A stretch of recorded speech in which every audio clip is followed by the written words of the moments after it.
Toot. Hello. Hello. Hi everyone. Hello. Hi. I've had to change to my headset mic like I put in chat, so please tell me how that sounds. If it sounds too bad, if anything needs to be changed, if I'm too quiet or whatever, please let me know.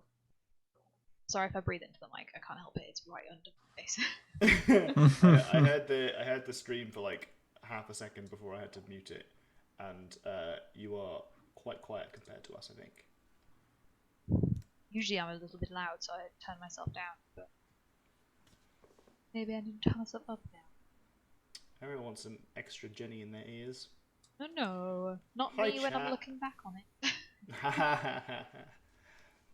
I hope everyone's week has been good.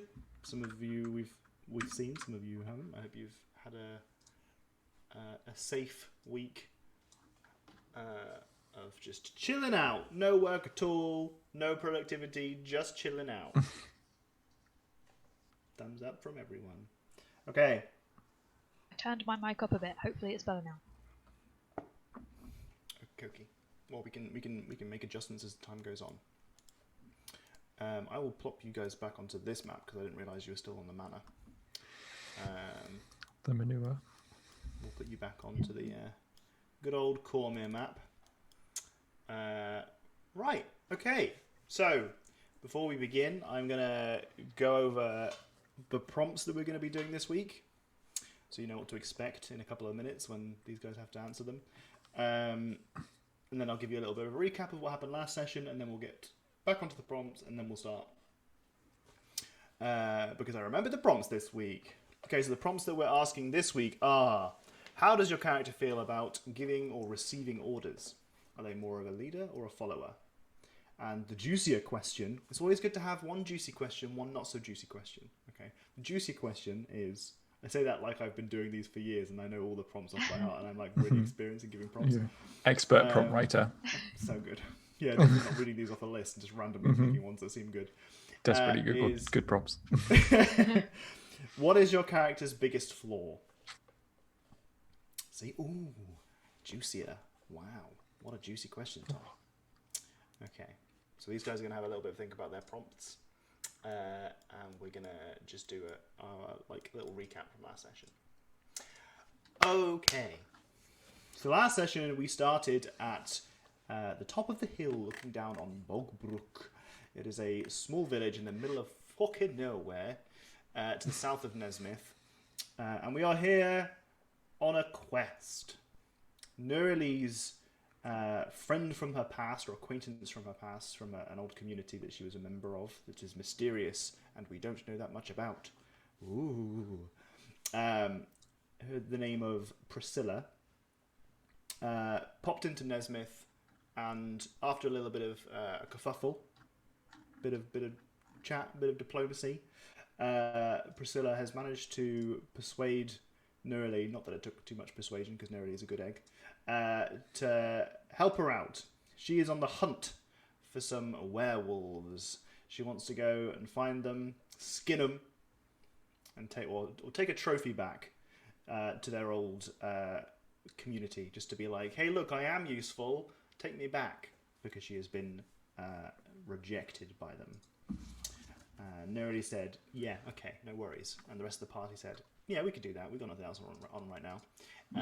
And you've gone for a little bit of a trek down to Bogbrook, where Priscilla has said that she's pretty sure that there are some werewolves down there. Some lycanthropes to murder. You get there, and it turns out you've arrived at the evening, and there's a nice little festival ahead of you.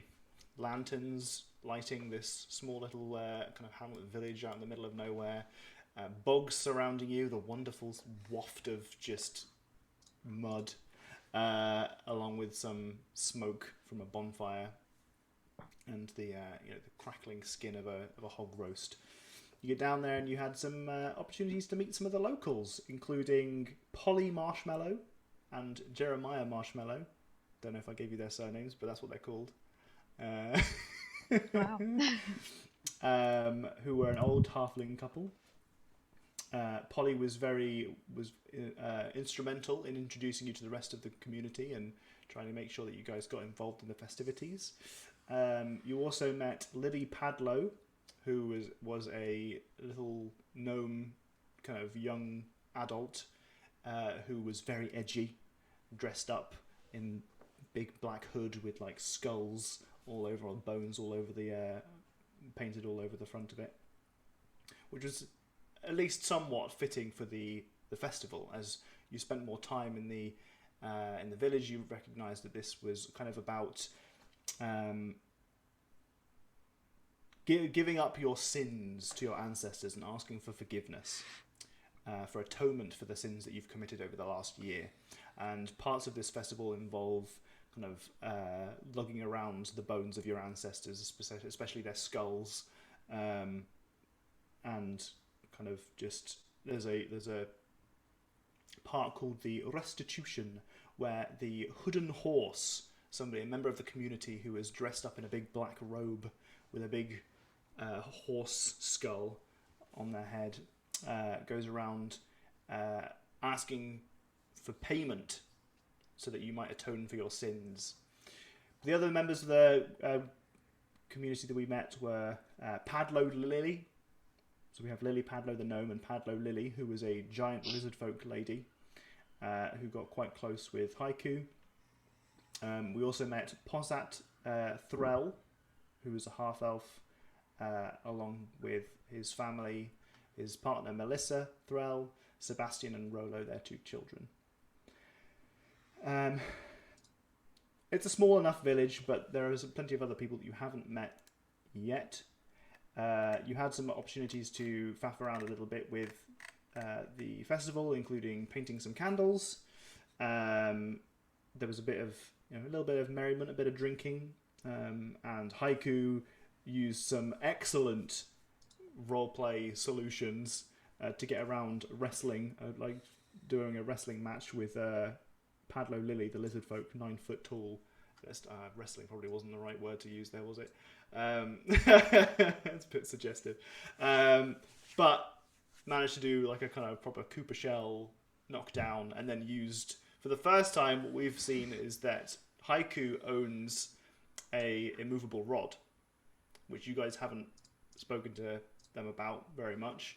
But regardless, they used the immovable rod to essentially just pin down Padlo Lily and resolve this challenge instantly.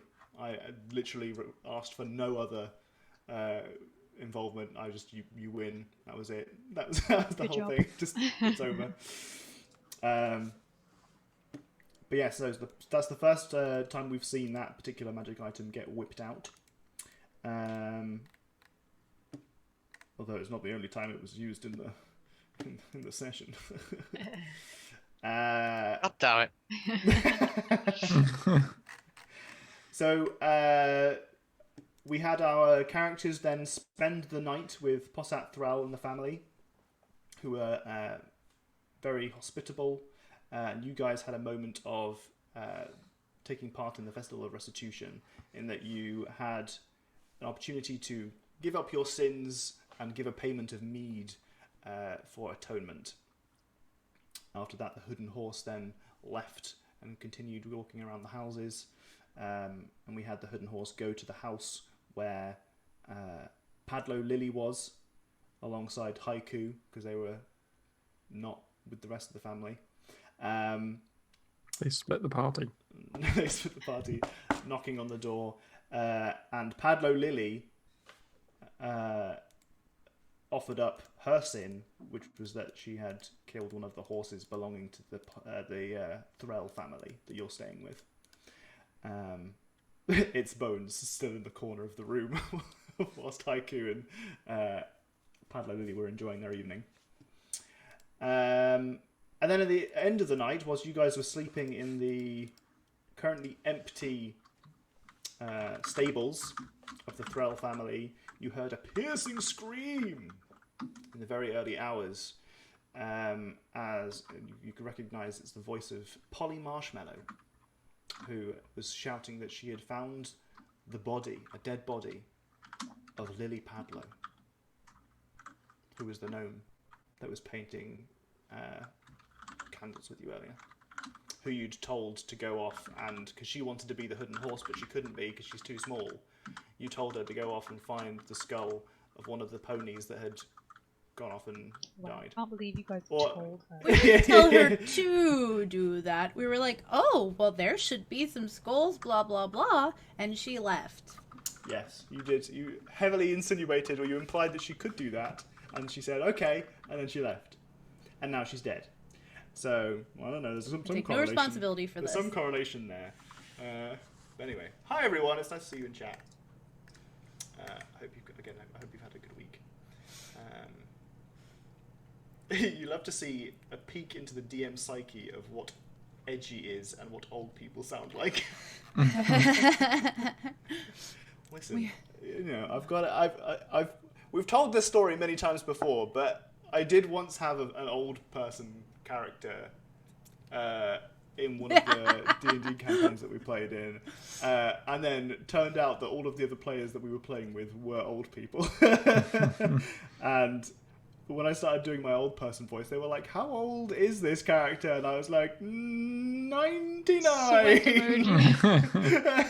We're just going to add 30 years to what we were originally going to say. Yep. Oh, so old. Oh my god, just ancient. So old. Anyway, so we will be starting today's session at you guys waking up to the piercing scream of Polly Marshmallow. Still very happy with that name. But before that, we'll go on to our prompts. So let's start off in the middle this time on my screen. Anyway, go wacky, crazy. We're going to go with haiku first. And then we're going to go haiku, Randall, Oro, Nerly. Haiku. How does your character feel about receiving/giving orders? Are they more of a leader or a follower? They're not a leader, definitely. But equally, they won't listen to orders from a stupid person. For some reason, your microphone was very quiet there. Could you repeat that last bit? bit? They won't listen to orders from a stupid person. From a stupid person? Or anyone they perceive to be stupid. Right, okay. If we were to... I was going to say... Switches to character sheet. If we were to say, define what a stupid person is... Where would they lie on a scale of, I don't know, 1 to 20? Well, 20 being super really intelligent.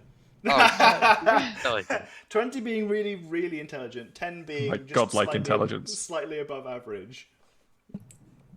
5.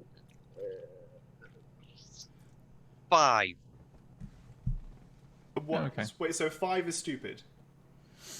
Yeah. Wow, that's a very low bar. That's an extremely Some low bar. animals have intelligence of 5.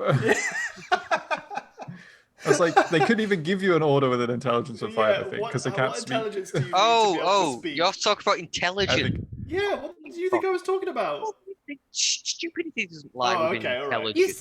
You said Okay, like okay. ironically on a scale from 1 to 20, and we all knew I what see. you meant. But Yeah, okay, of course, okay. So when I was saying on a scale of 1 to 20, I was referring to ability scores. Oh, nah, you can't go how someone acts, you know. there's Right, more than okay. one type of intelligence too, though, There is, because yeah. like wisdom is applied intelligence or experience that's been learned. So you can't really just give a person a scale from 1 to 20. Like, so There is only one thing called intelligence in D&D. Yeah. he didn't say an intelligent person; he said a stupid person. Yeah, they're not the same thing. Okay, no, right, okay. Well, I tried to bait out. All I was asking was for a bait to compare the value to all of the other characters in your party. Because everyone That's else's exactly what intelligence you is were low. Yeah, that's exactly what I was doing. There was no commentary here on intelligence. As someone who's a psychologist, that wasn't something I was aiming for. We're okay. But okay, alright, okay. So you think if Haiku thought someone was especially stupid, they would just straight up refuse under any circumstances to follow orders from them? Yeah. They probably feel like they had to then take over and lead, even though they aren't confident doing it. Okay, I like that. I like that a lot. Okie dokie. And what is your character's biggest flaw? I've put down messiness. They're very, very messy. Okay. Oh, we know. Which is an issue when you carry all of your possessions on your own body. I like the idea that not only do you have all of these things that you've collected on your shell, but they aren't organised. They're just everywhere. Haiku doesn't even fully remember what's there. Particularly like the bottom layers. There's some just like really, really filthy ancient stuff at the bottom layers, but it's never going to be seen. But no one else would think that's messy because you're taking all your stuff with you all the time. Like if you stay anywhere, like it's always clean because it's all on you. Hidden flaw. I see it as messy. Okay. All right. Okay, we'll move on to Randall. Randall, how does your character feel about leadership? So I think when Randall was in the monastery, there was probably quite a reasonably rigid kind of hierarchy there, where you've got like the elder monks all the way down through. So I think there he's just used to being like kind of told what to do mostly, but then also a little kind of independent because when you're like out in the world, like you're out on your own. Mm-hmm. But largely taking orders, we're not giving them. So when Randall's out in the world, no longer got a monastic leader to tell them what to do, do you think he struggles at all not having a leader figure there, or does he rely on the teachings and whatever of his monastery, or do you think he's moved away from those at all? I think if he went back to the monastery, he'd probably fall back into it like immediately because it's just kind of like ingrained in that scenario. But then when he's out in the world, he's got normally got like a more defined purpose, and it's kind of that leads him still. So he's not really like, he's not leading people, he's following things. Okay, cool. And what is your character's biggest flaw? Randall's biggest flaw is that he gets very easily distracted by stories that, basically any story, to the point where it might even put his life in danger. Like a sane person at this point might not be following this story about someone being deleted by another worldly power, but he is still here wanting to find like all of the details and like note them down, even though it might lead to his untimely demise. It's a very good answer. I like that a lot. Okay, cool. I love how Evan was like, Tom looks different? What's just happened as I take my glasses off? Who the fuck? I was wondering what he was talking about. I didn't see you take your glasses off. Oh my god, that's hilarious.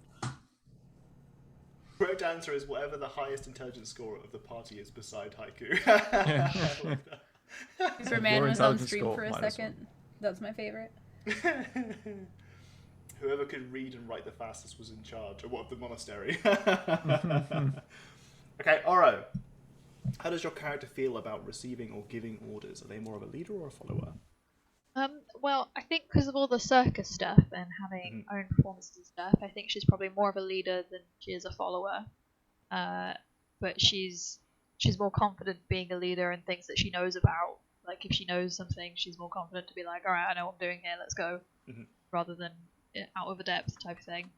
But she's probably more likely to take a leader role than a receiving orders role. Sure. Which I'm sure you love about your character. Hey, I give orders sometimes. You do, actually. You do incredibly well at giving orders. I've learned. I'm very, very pleased. Ask me 5 years ago, it'd be a different question. Exactly. Yeah, you're doing excellent. Very good. I think Neurali definitely sees Oro as like the de facto like focal point, if not the leader. Like, sure, we're all like collaborative or whatever, but she's definitely always kind of like, what do you think? When there's like that decision point, like, what's Oro doing? I'm like, I don't fucking know. Yeah. Actually, that's a good question to ask the other party members as well. For Haiku and Randall, who do you think is like kind of the unofficial kind of center point or leader of the group? I'd have said Oro as well. Oh, yeah? Okay. Oro is very much the glue. Oh no, Oro's the leader, but shit. Okay, alright, I like it a lot. Okay, cool.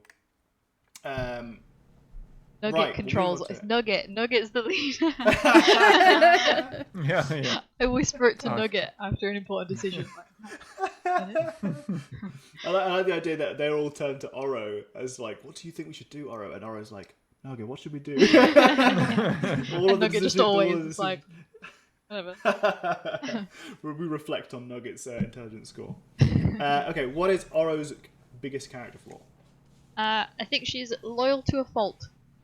So if she has found trust in someone, she will hold on to that and just very rarely let it go and leave whatever. Feel the same to they trust them. I mean, this is a difficult question, so if you can't think of anything, don't worry about it. But do you think there's any instances in Oro's like backstory where that's actually been a fault? I think maybe because she didn't have a very structured, well-known childhood, that she was thrown into a place where she's like, well, I know you're all I know, okay, I trust you with everything, you're Right. whatever you want, we'll do it. Mm-hmm. So, okay, alright, okay, cool. I like that answer a lot. And who does Oro think the leader of the party is? Nugget. Okay, I like that a lot. Right, Nerdy. How does your character feel about giving/receiving orders? Are they more of a leader or a follower? I think she's definitely more of a follower, but like a collaborative follower. Like if she were in like a militaristic situation, when it comes to like adventuring, I guess with life stuff, she like prefers to have somebody who she feels like knows what's going on, like taking care of everything. But like when it comes to like making party decisions, I guess, and stuff, like she likes the opportunity to have a say. And as long as something makes sense, like, she'd go with it. Like, she wouldn't do something that seemed super outrageous. Sure. Like, okay, we're gonna start, I don't know, killing all the kittens in the neighborhood. We promise it'll make sense in a little bit, you know, like, stuff like that. She'd be like... Yeah. I think that there may be, burning like... down buildings in this village. I mean, sometimes you have to do that when you're infested with fungus. Like, especially when that fungus can mind control people, it gets wild. Crazy. Cool. And what is... yeah. What is Nerdy's biggest flaw?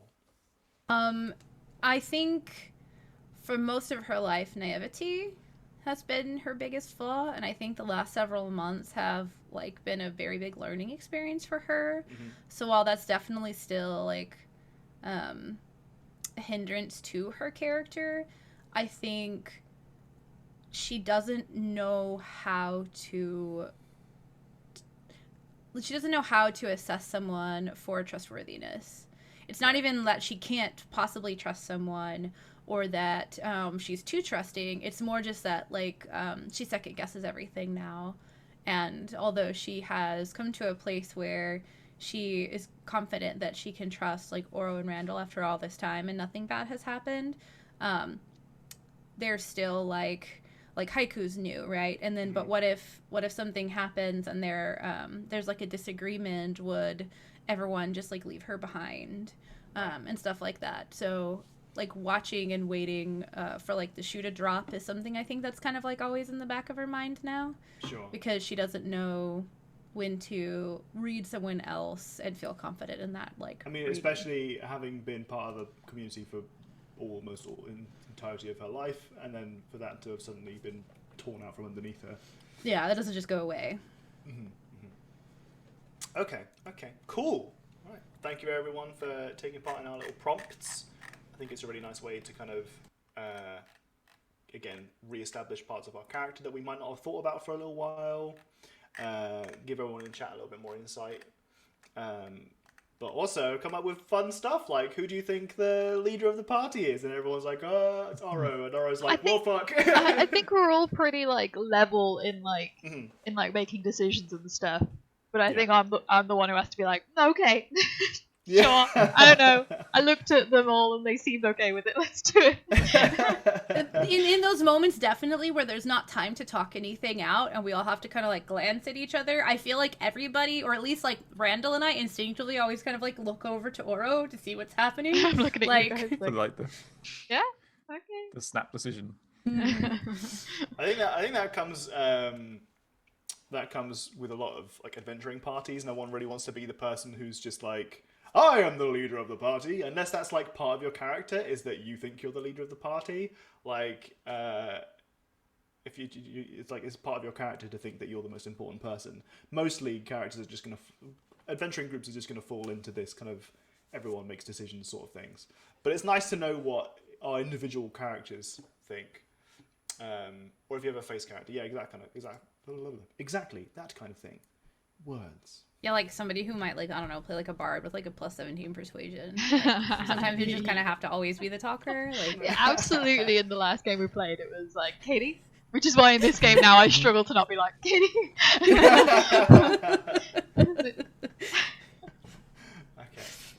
Okay, right. So we start today's session after lots of tomfoolery with microphones and chatting shit at the beginning of our games, which is a big part of D&D, so no pressure. Is that we start our session with a piercing scream echoing throughout the small little hamlet that we are visiting. It sounds exactly like the one that Docs just did. Can you do that again? Yeah, exactly like that. It's a cat. One's killing all the cats in the village. Shit. Yes. Just like who Noelle come said. up with an idea like that? Really, you wake up from a dream. All of the cats in the village are I'm dead. killing cats. That's a good point. Did I dream last night? Damn it. No. Yes, you did, but you can't remember. Nothing. It wasn't a dream. Yeah. I dreamed, but it wasn't a dream. One of the clarifications for our chat is that Katie's character Noelle dreams like incessantly, like all the time. And if I say that she didn't dream, it's more noteworthy than me saying you did dream, but you can't remember what it was about. It wasn't important, that kind of thing. Yeah. So, right. A scream. You all wake up because you're all in, this small little barn outside someone else's house. We're just coming out of winter into spring, so it's not super duper warm outside, apart from for Nugget, who is wrapped up with Oro. So you guys are quite comfortable. But yeah, the rest of you guys, you kind of wake up still kind of, your blankets and stuff layered over you to make sure that you're warm throughout the night. And you just hear this shriek. You can recognize it being Polly's voice. And she says, "Oh, I found Lily's body. She's dead. Help! Help! Help! I'm a lady. Can you tell?" You know that moment in "Oh Brother, Where Art Thou," where the main character, you haven't seen that? Oh my god, it's so good. It's the Odyssey but a musical. Like, come on. Anyway, there's this part where a character, they're very particular about their hair, and they wake up and they go, "My hair," and it's all like messed up. I feel like that was like Norelli in this moment, where she kind of like wakes up and she's got the like Anna from Frozen, like the draggled look, and she's just like every other time you guys have woken up, it's been like mostly restful. There are very few occasions where you've woken up in the middle of the night to a fight or something. So this is an early morning for you guys. It's maybe like 5:30, 6 a.m. Is Haikun still not with Peddler? Correct. Yes. But it's a small village, so you hear it. It's not far away from you. I'm getting up and going to look. Okay. I look to Oro. No, I'm kidding. But I do sit up and kind of like look around confused. Like, did anybody else hear that, or was that a dream? Like, how about Randall? They're just getting up as well. Randall doesn't really need to get ready most of the time because he's just sort of always in the same-ish clothes. So put sandals on. Up and at 'em. Okay. Well, Nugget bounds up, kind of looks around, sees you guys all kind of like just as confused and like aware as they are, and just kind of bounds out their stable door, waiting patiently for Oro to kind of like direct We did say Nugget was the leader, so. Yeah, but in this particular scenario, I mean, you know, Nugget's a bat. Hears screaming, but doesn't necessarily understand what's going on. I know, I was But regardless, you bound around the corner. What is? I mean, is Haiku getting up? Like you're hearing screaming, but you've got company, and Padlo Lily has not woken up. Sneak out as slowly, as quietly as someone like me can. Someone with a whole bunch of stuff typed in their back cans. Yeah. Please roll a stealth check. Surely the things came off the show. No, what? You never mind. I don't want to know. Oh. You're not shaken. Aren't they the company? Truly. Ooh. Yeah, you succeed. You succeed in sneaking out. No breakfast. You know. Nope. So I'm just gonna leave Breakfast. it. Yeah. Out the door you go, and as you kind of sneak out, at this point you see the back end of Nugget, Randall, Nurili, and Oro as they turn a corner around the outside because it's just down the road. You can kind of see the house as you go. And you guys turn the corner and you can see that there is Polly Marshmallow stood over a small bog that is just on the outskirt of the village. And at the edge of the bog is a body. It is very small. It is wearing the same attire that Lily Padlow was yesterday when you saw her. On the edge of the bog? Yeah. Are there any trees around? Not for a long way. And I assume I see no one else around. Well, you can see Polly, Polly. who stood over the body, and you can kind of hear doors opening and confused words from just people around the village. And surely enough, a couple minutes pass and you can see people opening their doors and coming this direction. But for now, it's just you guys. The body of who you assume is Lily Padlow and Polly Marshmallow, who stood above her.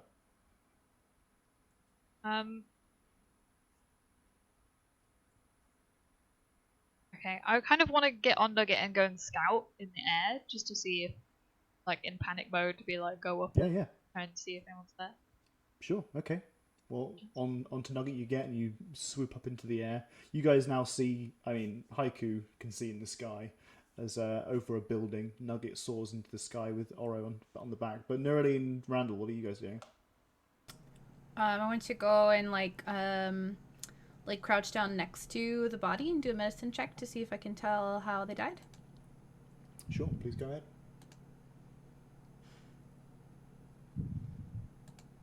That'd be a 6. That's a Probably crit fail. losing all their hit points. What a way to Man, go. somebody killed them. Died. She doesn't say anything. She's just looking at it confused, like clearly. So one thing you do notice is so obvious that it's honestly, even with a crit fail medicine check, you got a 6, right? Yeah, I did get a 6 with my +5. Yeah, uh-huh. I'm really good at these. Damn it. And you got proficiency, that's right. Oh yeah. Okay. So I mean, there are again because of our proficiencies and that kind of thing. You're going to get information. This is not a difficult thing to spot. Lily Padlow is missing her hands. At least I say missing. They're there, but they're not attached to her body. They are removed from her body, and you can see that from the position of her corpse is that it's almost placed reverently. Like it's placed in a way that is very precise. And her arms are kind of crossed and her legs are together. But her hands are missing. And they are actually placed beside her, cupped. Like this. Kind of rigor mortis set in place as they are cupped together. And there appears to be a small purse placed in them. What?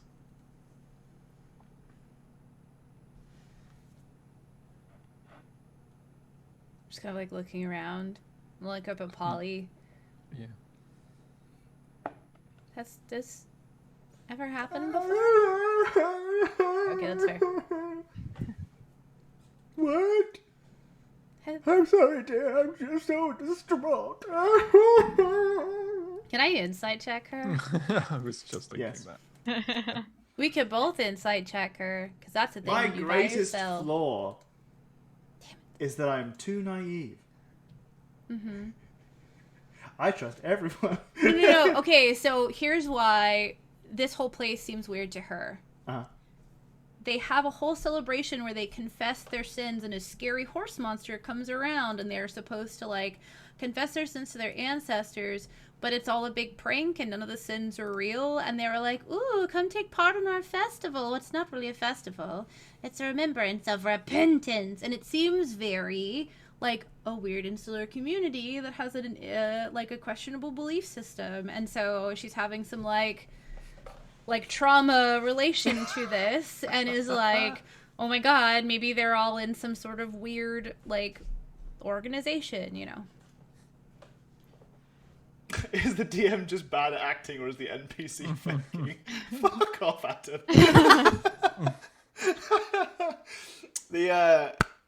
To be fair, Polly kind of freaked her out when they first got here because of how she was like, join us, come repent your sins. And I was like, this is awfully enthusiastic for like, you know, like she wasn't actually like finger grabby or whatever, but it just like, it was unsettling. Why has this sweet old lady been turned into a scary hag in your eyes? Because of trauma.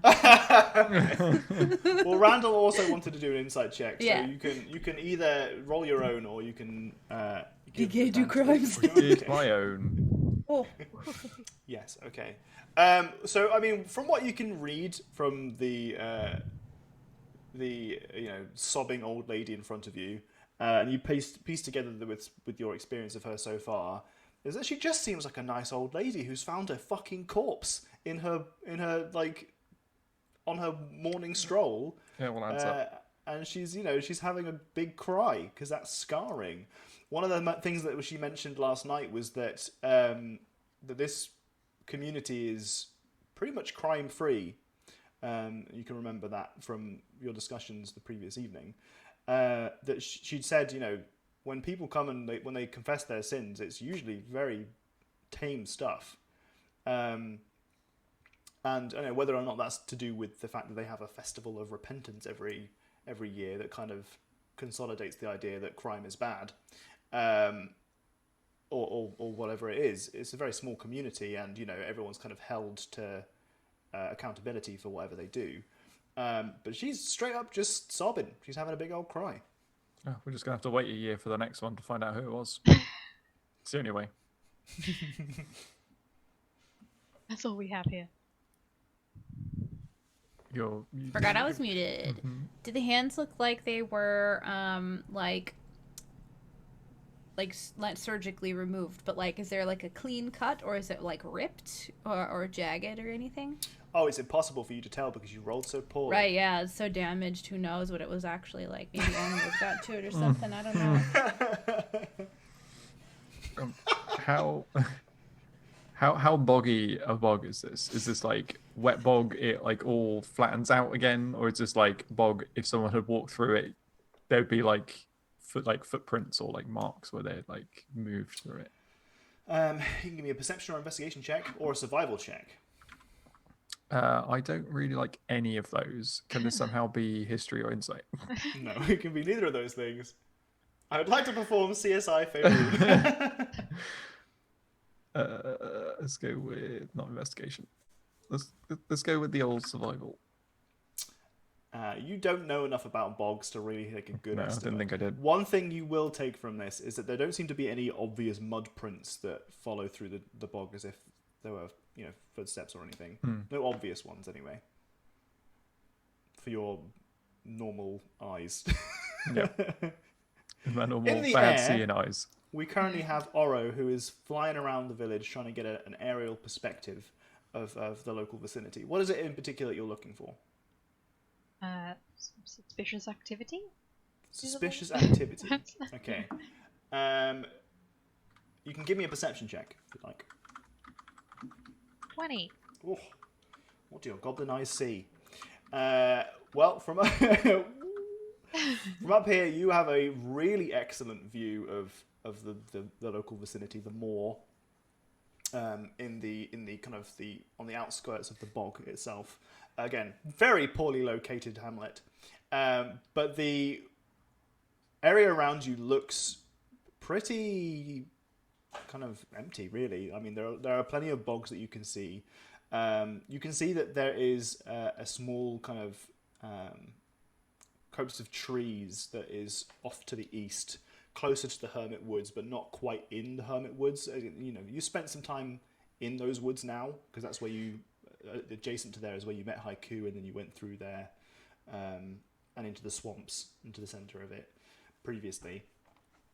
You can see that those are kind of close, but not close enough that, you know, you can kind of have any proper insight as to the activities near there. It just looks like there's just nothing of interest around. There's just lots of bogs, and now there are people coming out of their houses to come and investigate. But then you don't see any, like, you know, suspicious looking figures on the horizon, or you know, Trails. well, nothing. You wouldn't find trails from there because you're so high up. I mean, even, you know, 10 foot off the ground, you Splashes struggle of to see. water with a bog. There are no obvious bogman tracks. Okay. What's the like traffic report? Traffic report coming in. Not. Usual bog traffic has been held up by a double hand-detation murder. Murder. That's what it says. There's been a murder. There's been a murder. Okay, I want to fly back down. Okie dokie. Can I look at the hands and see if they're like how they were taken away from the body? Sure. You could give me a medicine check. A 5. The hands are definitely not attached to the arms, Good to know. which is unusual because you're pretty sure they were on her arms yesterday when you met her. They don't look purposefully detachable, right? It doesn't look like There's there's a any kind latch. of contraption where it's just. Well, they're we not need to ask prosthetics. Haiku, I suppose. Yeah, Oh, see what Haiku's true. opinion of that is. Speaking of which, Haiku, you've arrived upon the scene. As you do so, there are a couple of other individuals. You can see that there is one drow who has arrived, as well as a humanoid lady who is wearing kind of her like nighty / dressing gown. Nighty gown. The drow lady does appear to be, you know, normally fully clothed in her kind of peasant attire. It's a DM way of saying I have a bad imagination for drawing NPCs, and there's nothing specifically interesting about her. Other than the fact that she's a drow, and that's a relatively uncommon race. Mm-hmm. Could I investigate the hands then? Well, let's Everybody before we do that, investigate the let's hands. maybe say that you've just appeared on the scene, and these other individuals in front of you, your party members, might have some more information that you want to perhaps roleplay before you look at these go. hands. I'm sure they're not supposed to be. I like the idea that you just waltz up, don't say anything to anyone, and just go, I'm looking at hands now. But you appear on the scene. In front of you, you can see that your friends are gathered, including Polly Marshmallow, and a couple of other individuals from the hamlet have started to appear upon the scene as well. They appear to be huddled around a body, which is what you heard when Polly shouted originally. What's going on here then? Anyone catch me up? Just gestures towards the hands and body on the ground. Oh, no. it's hands. Okay. Oh, hands. Katie, my favourite thing is that this happens so frequently, and you always look so frustrated with yourself when you realise that you've been muted. Yeah, it happens all the time. Yep. I really just need to not mute myself and just let you experience the background noises of me picking up and putting down my wine glass, and then we can just avoid all of this problems. That's a volume that I don't think we would hear that. Well, you would because my mic is on the desk. I mean, yeah. Okay, was that especially stompy? Did you try to stomp that on purpose? Well then, see, That's not didn't much. hear Hear that one? Okay. a little bit, but not bad. All right. Also, Gracie yelling at me, but she's asleep on the bed right now, so I think we're good there. I think I'll just stand up. Or no, what was my question? Is Oro back now? Yeah. Yes. Okay, just kidding. I think like I'm just standing up, kind of looking at Aloth, and I just like look over at Oro and then at Haiku, and I'm like pointing at like her wrists, like I don't understand what happened. I mean, again, you've got proficiency in medicine, so you're not stupid. Yeah. When it comes But to this. I have proficiency in medicine, and I can't tell how her hands were removed. Well, no, so that's like they've puzzling been to me. they've been removed, but That we can confirm. it's not that it's a mystery. It's just that because of whatever factors, it's been a whole night of. There are things that could have been influencing it, like I don't know, bog creatures have come out. I don't know. There might have been a local cat that's had a bit of a nibble, that kind of thing. Like, yeah, there are things that have influenced it that mean that you're not confident in making any kind of deductions. Yeah, They've that's been what removed. For hands to be taken off of an arm, you assume that it needs to be. It doesn't look like they've been like tugged off, so you assume that there's been some kind of cut. Okay. I mean, there are only so many ways that a hand would be taken off. And you can't see any deep, obvious like bite marks. It doesn't look like anyone's come and like chomped on the arm here, and no one's like pulled it off. See, rocket hands. Yeah, but she tried too hard. But like, oh, that's fine. Aura wouldn't know.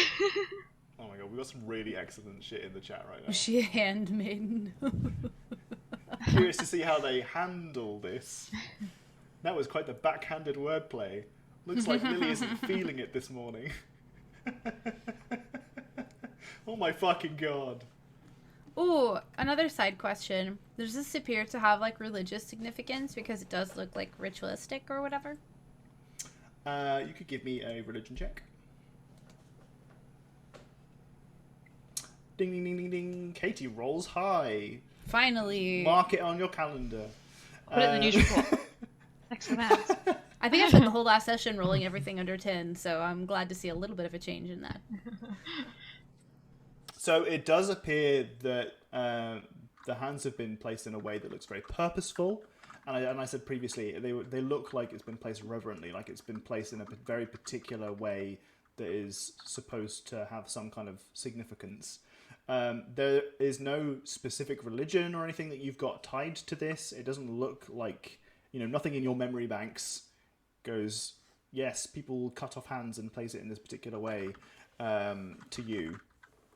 So it's probably not a specific religion sort of thing. And there's no iconography about like hands holding a purse? No. Okay. Or if there is, it's not something that you or I am aware of. That's fair. I'd like to see if there are any footprints, but I couldn't see anything. Maybe Oro may be able to see. You know about bogs and stuff. I mean, I don't. Yeah, I can try. Maybe something came through here. Have a look. Look. You can give me a perception or a survival check. And after Randall says that, and while Oro is looking, I'll just kind of fill Haiku in on, like, I don't think they were bitten off or ripped off, and this doesn't remind me of any ritual I can think of. Kind of thing. So with a 22 on a skill that you are proficient with, from the local vicinity, you give a pretty good, overview of what you've got. I mean, you've had a chance to scout from the skies. You're now taking your time to properly investigate the local kind of the crime scene, as it were. And weirdly enough, the bog itself doesn't look like it's been kind of altered in any way. It doesn't look like it's been disturbed. You can't see any footprints or any tracks that look like it might belong to someone other than Lily. You can see her footprints that have led off into the bog, or into the bogs, into the distance. But nothing that belongs to a second individual or creature or entity. Girl's just missing her hands. It actually looks to you like these were extremely clean cuts. Absolutely 100% done with the blade. And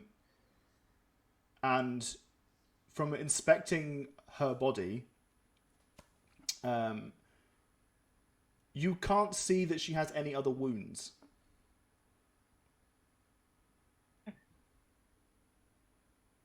Can I, like... So you said I could see her, like, where she's been. Mm-hmm. Can I, like, map out where that is? Like, does that lead to anywhere specific? Or... You could. You'd have to go on a bit of a walk to follow her off follow her tracks off. But you could definitely follow them, 100%. Okay, well, I'd tell everyone that it looks like a cut with no other wounds. I can follow the tracks, but they seem to go for quite a more than close by, so we could go and follow those, maybe. I think that's a good idea. Maybe we should look inside the purse first.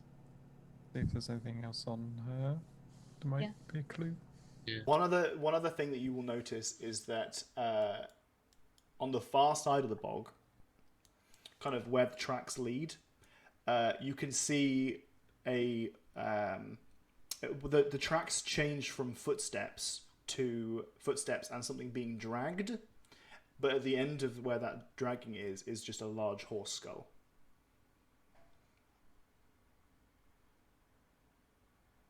And I can see that from where I am. Well, yeah, it's kind of like on the kind of Edge of the edge of the local area, as it were. And the only reason that you find it is through following the footsteps that you've isolated. But it looks like from where you are, she's dragged a horse skull up to point A, dropped the horse skull, walked a little while, and then her footsteps have taken her to where she is currently. Okay. She probably couldn't drag it without hands as well. Good point, detective. She probably So had she lost her at a hands certain point. somewhere between that skull and here. Yes. Why was she carrying the skull? Oh, I might have an answer for that one. She wanted to be the horse thingy, but said she was too short. And we might have mentioned that there were probably horse skulls in the bog.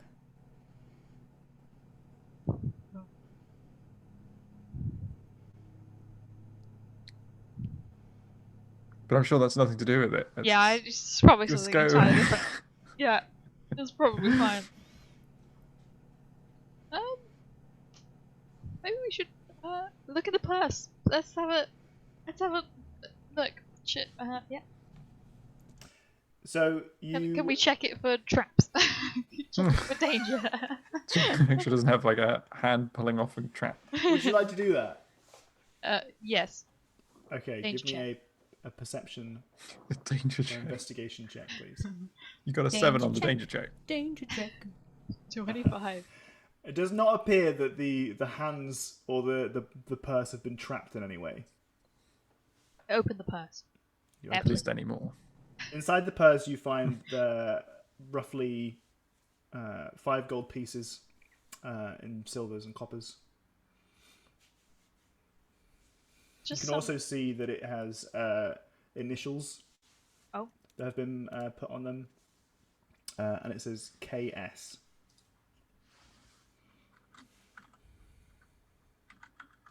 there's like a bit of money in here and AS on the side. Like, That's quite a lot of money, isn't it?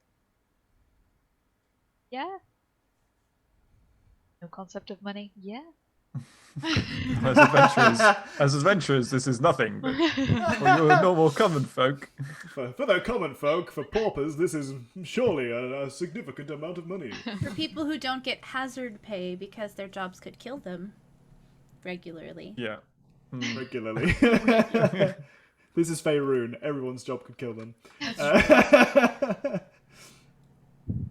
People who don't take jobs intentionally that directly lead to always danger. Recalling the names of the villagers we know, can we think of anyone with the initials KS? You've not met anybody named KS? What sweet speaking with S? So you pick up the bag and you say Ships. that there's been initials that say KS on it, is what you're saying? Yeah. One of the villagers that has arrived on the scene, the Drow, kind of raises her hands and says, "That might be me." It says KS, and it's a purse. Yeah. That's mine. When did you lose this? Can I see it? Shows. Oh, you show it. You're not handing it over. You're showing it. Well, I figure I'll just show it. I'm not Okay. like purposely keeping it, but That's mine. And she takes it softly from your hands and just, this is my purse. I've been missing this for months. months. Is that the money you left in there? How much is? Yes. Interesting. Inside check. Yeah, she lied. Give me an insight check. I mean, the expressions that you can read from her look quite genuine. What about the rest? She says this KS is my name. My name is Kulthik Salamor. This is my purse. Do you remember where you lost it? Like what happened? Well, I assumed that I'd left it somewhere, but I thought I'd lost it. And this is Lily's body? Oh God, it's Lily's body. Maybe get Nugget to stand in front of the body. Did she take this from me? I was going to ask if there was a possibility that maybe she took it and somebody has taken perhaps too strongly to heart your celebration of repentance and has punished her for not repenting?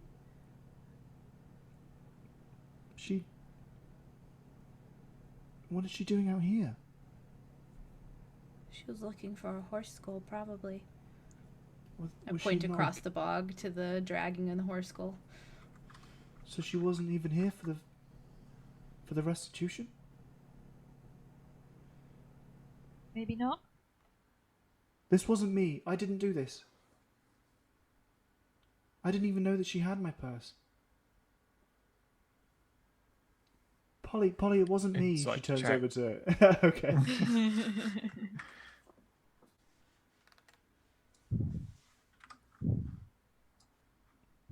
You can't get a good read. I don't think it was her or them. And The only But one you that turn to matters. Polly and you can see that she is... she's distraught, but she also seems... Like there's a sternness in her face that looks like she's trying to evaluate whether she thinks that Kulthik is responsible for this. She's also rolling an insight check. Ooh. What'd she do? What do the other do the expressions of anyone else in like the crowd? I assume there's like a few people like listening. Like When it was revealed that the purse belonged to Kulthik, there was a hush that overcame the small crowd that is now gathering. There is another, like I said, the other lady, the human lady who showed up, is now being joined by the Thrall family who you slept with last night. You can see that we stayed with. Did you say we slept with them? with. Listen, my mind is not always in the gutter, okay? But as they turn the Poses. corner, Melissa kind of sees through your legs and gets a read of the situation before grabbing the boys, Sebastian and Rolo, and being like, no, we're going back inside. Come on. And she brings them home, and Possat stays and joins you. And he evaluates the scene and says, oh no. I don't think it was this person, and I gesture at Koltik. It would be a little bit silly to not want to be found out and leave something behind that would implicate you.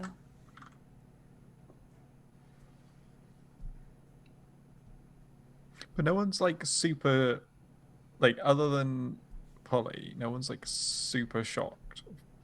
I mean, everyone is the kind of everyone's reaction to seeing the body so far has been a, and everyone's like looking very distraught by it. Polly is crying the most, Okay. but your insight is that perhaps she's, just a bit more sensitive. But it's not like, oh no, not again, rather than Nothing like, that you can see. it's like they haven't experienced this before. Yeah, no one has said anything about like an oh no, not again sort of scenario. Who was the Hood and Horse this year? You say you select someone every year, right? Yes. Who was it? They would have been out and about at night. Maybe they saw something that they thought was just, a wild animal running into a bush or something, but that might give us an idea of where to look in case there are some beasts around. It was Nathaniel this year. This is Possat. Too many NPCs with not enough weirdness in their voices. Mm-hmm. Apparently, up to this point, we've not had a full village having a conversation with you at the same time. Just make it their culture that they always say their name as they begin speaking. He says, "I Possat," and I say, "It was Nathaniel this year." Nathaniel was the champion at the wrestling arena. Oh. He's not there at the moment. Mm-hmm. Perhaps someone should rouse them so that we can just ask if they've seen anything odd about tonight. I could go ask. Considering I'm now a champion, then I'm more inclined to speak to me. Champion to champion. Yeah. That would be a good idea. I don't know where they live. Maybe we should have a village meeting, he says, sadly, recognizing that he's going to have to do a lot of different voices. What do you think? And you. Yes. Let's go through you one at a time. Name. Full name. What do you think? Occupation. Yep. And your partial backstory.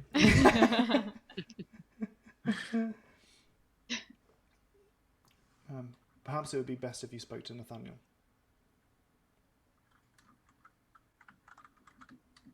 But don't accuse him of anything. Let's keep that until we have any solid evidence. Yeah, definitely. Can't make it look too suspicious.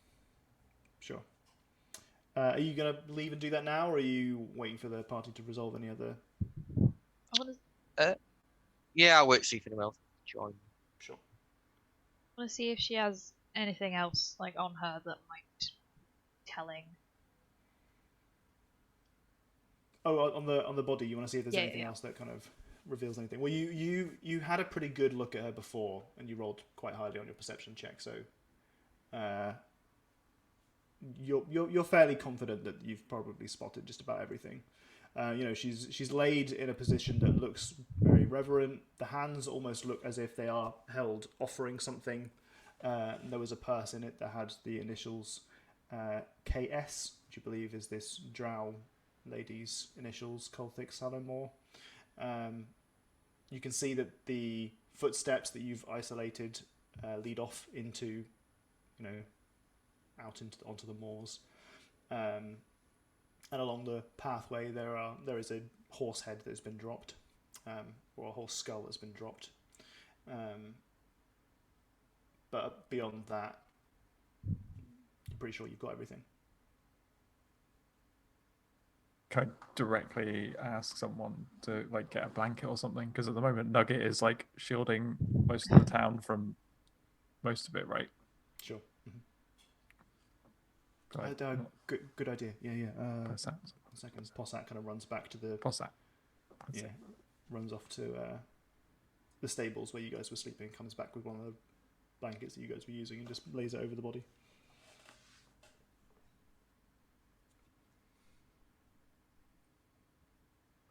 Yeah.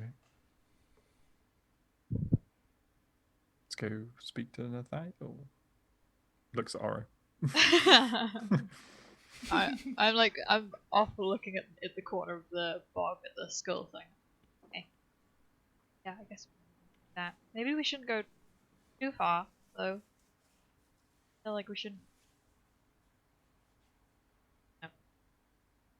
Where's Priscilla during all this? Priscilla is with you, but from her mannerisms and behaviour, you can kind of see that she doesn't want to get involved.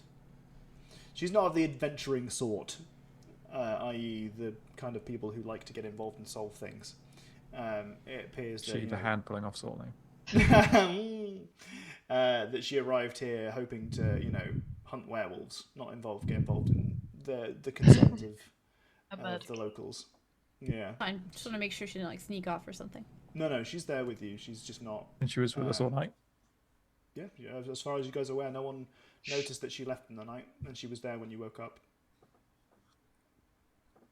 Skull of a horse next to her arm. Covered in blood. Okay, let's go find him then. Okie dokie. You are led to the door of Nathaniel Cassett, whose rat-a-tat-tat on the door has a lengthy pause after it before an extremely groggy, very naked giant man opens the door, who just kind of opens the door. And you remember that he was pretty massive when you saw him last night. Size of a person. He's a very big, tall person. Penis check. Who has just opened it, and he leans against the kind of the door frame, and you can see that he is extremely hungover. Just big bags under his eyes. His eyes are barely opening at the sight of you. Maybe he doesn't even recognize that he's naked. But he's just leaning there, and he just... Hello! Morning, Nathaniel. I gasp. Hello. Oh, Turn hello. around. Oh, jeez. Okay. Morning. Yes, good morning. Morning. Bit of a rough night last night, was it, Nathaniel? Just a bit softer, please. Oh, Just keep it... sorry. Bit of a rough night. Kidding. Yes. I drank some, but it's the festival, of course. No one's. What are you here for? Did you see anything suspicious last night when everyone was asleep? No. Alright, that's just I don't remember a been a lot murder of last night. There's what? What? He says, standing upright. Standing to attention. Standing to attention. Whoa. Too many things standing to attention this morning.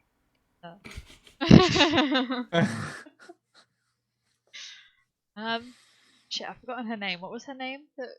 Lily. Lily. Mm-hmm. Lily Padlow has been found. This is not the time for jokes. Listen, We're not joking. I don't know really who you are, but this isn't a community that jokes about this kind of thing. No, you can come and look if you want. I've definitely had my eyes full today. I'm very, very hungover. I don't really want to be having this conversation.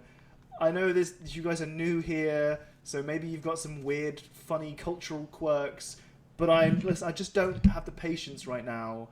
I feel like shit. Oh, Hey, at least you're not dead next to a bog with your hands cut off into a cupping motion, you know? That's a really weird joke to make. Yes, right? really weird joke. That's a really odd thing to Alright, say to someone that you've just woken up at like 7 a.m. the crack of dawn. Listen. I'm not even dressed. I know, I can see all of it. Yeah, well, we know. We Would know all cure about it. wounds make a hangover go away? I feel like you'd need lesser restoration. That's kind of what I thought. Don't have that. Dawn. Can we Is there any spell that I can cast to make this NPC less annoying? Charm? Yeah, I don't think NPCs tend to take very kindly to being mind controlled somewhat. Yeah, but they don't know until it's ended. That's true. And they're weak to it. They are weak-willed peasants. Can we see like the people who are by the body from here? Like, From if we here, step yes, you out? actually can. Yeah. Okay. There are a couple of buildings that are just like almost in the way, but like if you take one step back and lean, you can see from where they are. Okay, but like you could literally see all the people if you just step and look that way a little bit. I'm gonna go back to bed. Not fucking please with don't. you, sir. This is serious business. Please put your penis away. All right, 1 second. He steps away from the door, and what you can see in there is you can see many of the horns that were used to drink with the mead last night are just kind of littered over the on the inside of his house. And kind of shortly after he returns with a robe wrapped around his waist. Just have a brief look. Just have a look. Just have a look. If you don't see Go anything, on, you can go back to bed. From one champion to another. Champion! You didn't defeat me! I'm the champion! You didn't fight me. I think you were a bit of a And pussy. you didn't held my hand up, didn't you, in Oh. victory? Now is not the time for this argument. A good point. Very well. Where am I going? Like 3 steps forwards and then look down there. What are they all doing over there? That's It's too where the early body for is. this shit. There's no body. Why would all those? This Why is- would they all be there? This is fucking Bogbrook. Nothing happens here. Well, today's the day. Things are happening. Oh, so you guys show up and suddenly there's a what? A murder? Some things Wow. happened today, and the only one who could possibly help us by having seen something weird going on in the middle of the night is the only person that was awake and outside of their home, which is you. So if you've seen anything, it will help us try to figure out what happened. Who is awake outside their home? You, because you were taking in the offerings, so you're the only one who could have seen anything weird going on. Yes, 2 seconds. He leaves and he closes his door. A few moments later, he comes out and he's a little bit more dressed. Shoes on and everything. He steps outside, closes his door, and says, let's go. And kind of steps forward and he joins the rest of the village, or the small gathering of people that almost constitutes the entirety of the village around the body, which is now covered On the way by... over, before we get there, and while we're still out of earshot of the group of people, can I just say, you did do the hood and horse thing last night, right? Yep, I was the hidden horse this year. Yep. Do I believe him? Rolling inside check. Rolled inside so much. No, there's just so much to.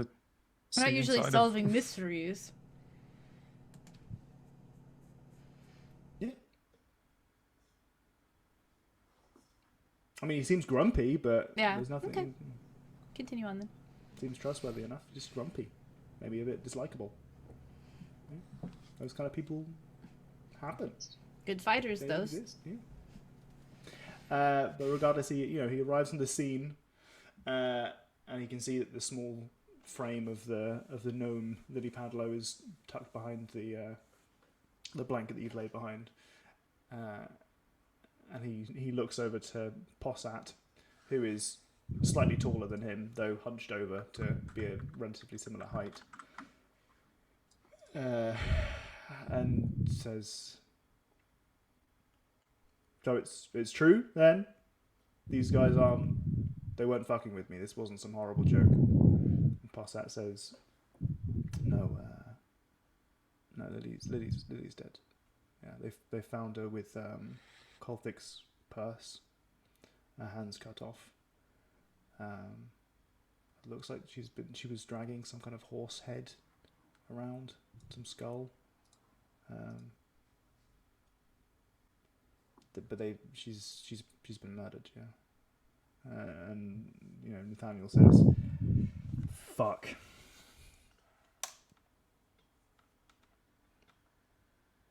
She was a good kid.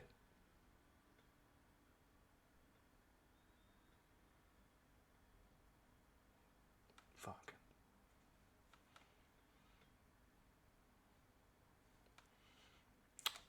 I don't know what to say. But these guys show up, and he points to you guys. And then there's been the first murder in history, maybe ever. We were sleeping. You were sleeping. Well, we were gonna help to try and figure out what happened. Actually, you don't want It's us a really to help. good way of kind Just of sleep. casting blame on Why? someone else. Is that what you said? Yeah. I mean, we've already figured out that where it could be, where we could go and try and figure this. But I need a drink. He hobbles back in the direction of his house.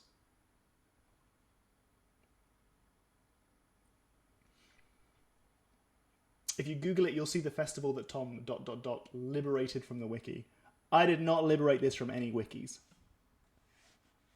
I liberated a concept from a book.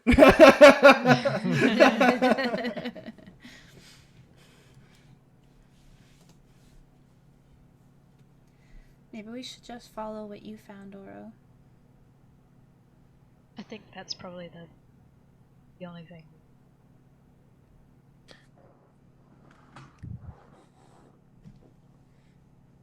So are you following the tracks, or are you following Nathaniel?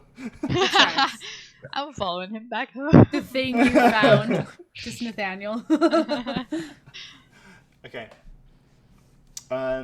So you guys leave. The rest of the village kind of still stood around the body, and some of them, as you leave, it appears that Possat kind of lifts up the body and looks like it might be trying to find a place to keep it.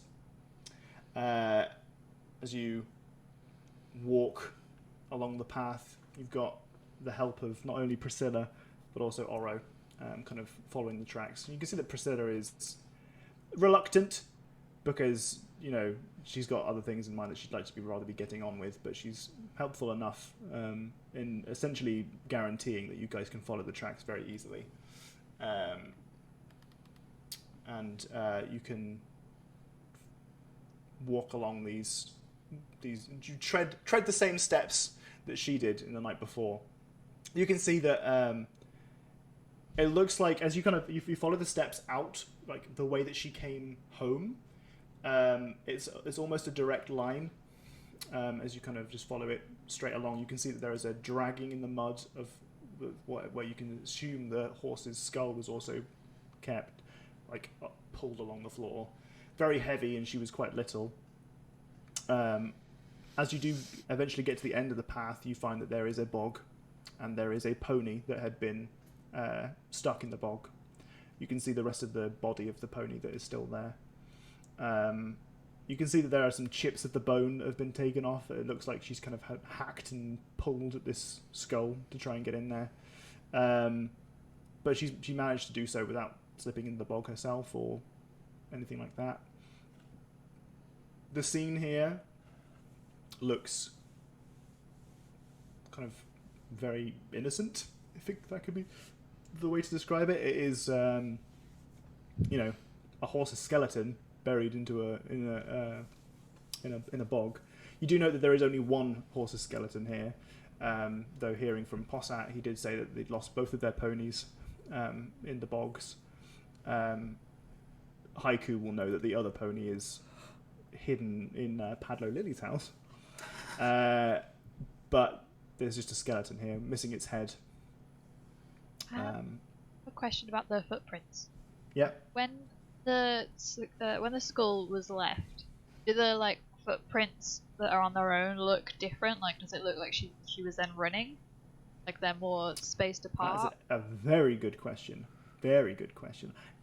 What a good question. 10 out of 10. What was your detective? Your perception roll was very good when you were at that point. Yeah. No, it does not look like they were running. Or rather, actually, no, it doesn't. It doesn't look like they were running. Do they just look exactly the same? Like it's still the same? Yeah. Mm-hmm.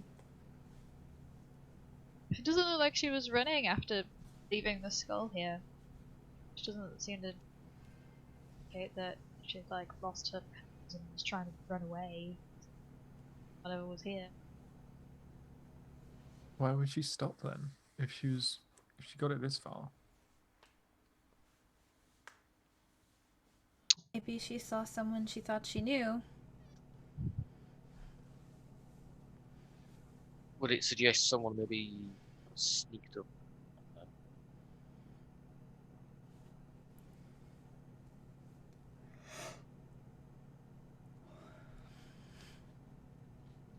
Is that a question for us or for Tom? He didn't roll the check, so it can't be for Well, me. no, for you lot, Oh, okay. I don't know. Or are there more footprints? I look for more footprints. You could not see any additional footprints there at all. I don't see anything else. Could it have been some magical power? Like with the mushroom thing that controlled people's minds? Maybe. I don't know enough about that. No. There was that tree in the other forest that made people come to it. Mm-hmm. That forest is relative. Well, is it that same forest, or is it just the one So. adjacent to? So the Hermit's Woods, if you're looking on the map here, is where you bumped into that spooky bone tree. Yeah. Spooky bone tree, but that was in the depths of the swamp, and I mean, you only bumped into the one. So you can kind of make a deduction that they are not a super duper common thing. And once again, there are no trees in the local vicinity. This is a bog, not a marsh. Looking at Adam, I did a very small amount of Googling. Extremely small amount of Googling.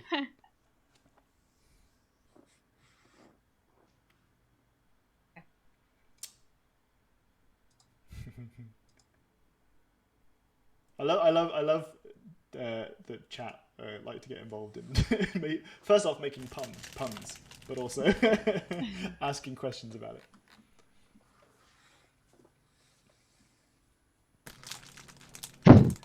You can see the other footprints from when she walked out to the bogs from the village as well. They're coming from a slightly different angle, and they are a lot more meandering. Right. And the ones coming back are more. Mm-hmm. I know exactly what. Yeah. You suspect that might be something along the lines of she's walked out trying to find the bog where the horse's remains were, and then could easily use the lights of the festival to direct herself back home.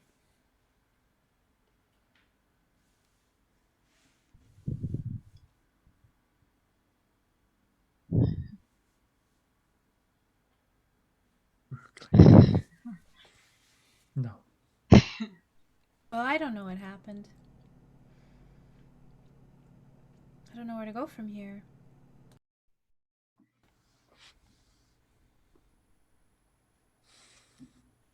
Maybe somebody else in town knows something. Maybe. Is there Or maybe. like any other clues to Connor from being closer to where the skull is, like dropped on the ground or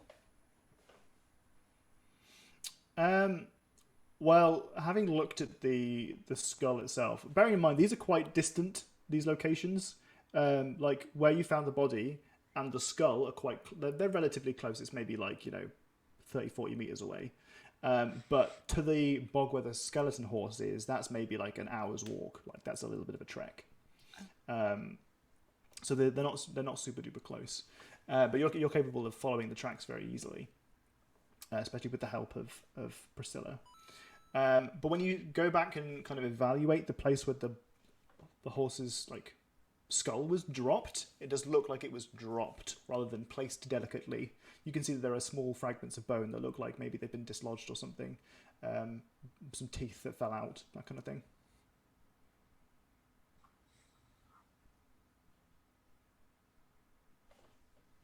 Hi, Miles. Hi Miles, thank you very much. So it does look like it's been dropped and not placed delicately. Mhm. Yeah. Tell everyone else that dropped rather than. Is there any blood around on the skull or on the ground or? There is blood, but it's not around the skull. It's down by where her body was found. Oh. Where we'd expect it to be. Yeah. Okay. But it means she. Yeah. Maybe what they think of now as a silly little festival is actually something that's significant, and there is some sort of curse around here that causes people who don't repent to be murdered. For the sin that they committed. And didn't confess.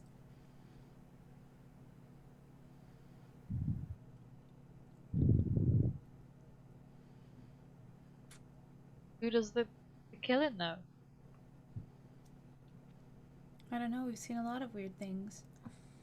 People caught in time loops and dark ink stuff all over the place. Mm-hmm. Trees made of bones. Could be like a cursed spirit. Or an angry god or something.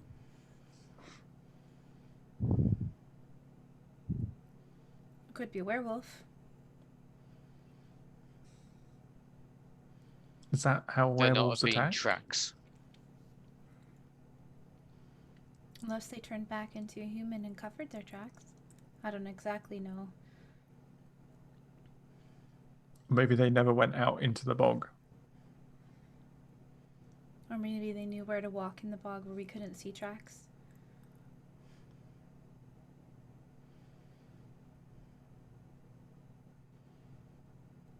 Or maybe they can fly.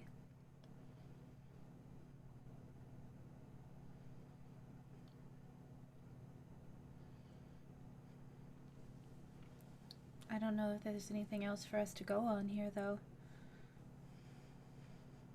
I don't know, I think we need another clue. Can I pay 5 credits for a clue?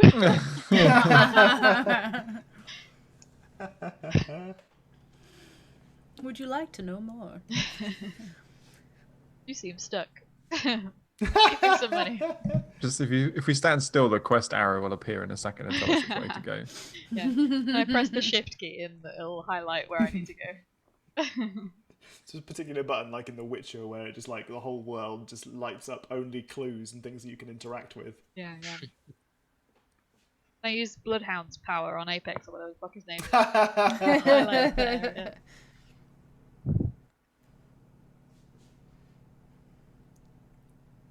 you're done evaluating the local vicinity and the paths and all that kind of stuff. Yeah. I mean, if we've been up to where the body was, we've been going back and we can't see anything else that's of note. Can we see anything looking back towards the village from where the skull is? Of note. Like, is there something that you can only see from this side that would make her like immediately walk towards it? Maybe. Nothing that you can tell from where you are.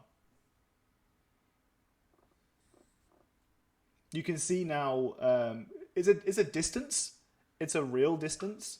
But from where you are, you can just about see the bog where the villagers were grouped up. You can see that the group has dispersed. Again, you've had to walk like an hour out. It just so happens that you're on a hill and you can kind of see down into the village. You can see the figures of people stood around. You can see that only Polly remains. You can see that because she is a hobbled old lady. She's got quite a unique silhouette compared to the rest of them. Clearly, you've solved the case. Another job well done. It was a sick joke. Someone asked Lily if she wanted her palms red. Oh God! Canuck, that's so good. That's so good. What were you going to say, Doc? We could ask Polly if there's any like myth or lore on the festival, like maybe some old tales. Yeah. Do that. Make our way back to town. Making your way back to town, walking past, bogs past, and you're bog book bound. We're homebound adventurers. You stumble back to the You walk confidently in a straight line back to where you can find Polly, who's now been joined by Jeremiah, waiting patiently. It looks like they are waiting for you. It doesn't look like they are, paying their respects to where Lily was at rest. Lily's body has been removed and no other villagers are there now. I thought Randall had a 100% history check from the DM. Randall has a guaranteed success on a history check specific to the Obaskier family, which is the ruling family of Cormyr. Yep. And only if Randall recalls some erotica novels alongside it. But regardless, you return back to Polly, and she says, "Oh, did you find anything?" Found where the horse remains were. It's about an hour out. What horse remains? Of the pony that. I do know this story, right? I was there when they told that one. Yeah, you're aware of the story, yeah. Why was she looking for a pony? I think she was looking for a horse head to be the dude at the night. The Hooden horse. Hooden horse. To be the Hooden horse? But we already had Nathaniel.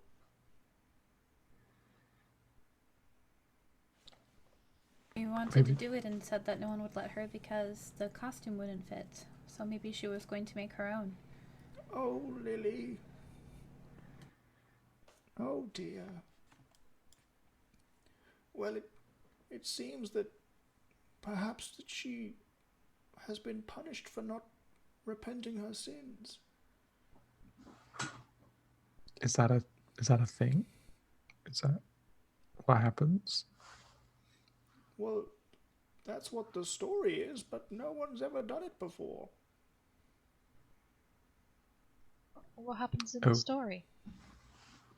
Well, it's just fun and games, but the tradition is that we tell our sins to the Hooden horse and we pay for atonement. And the story goes that if you don't, you are punished. But no one's ever done it before, and it's just fun and games. No one would do this. Who or what would punish said person? The Hooden horse.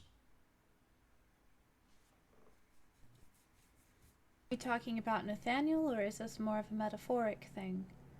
Well, the story is a story. We never asked the Hood and Horse to kill people. It's not part of the job description.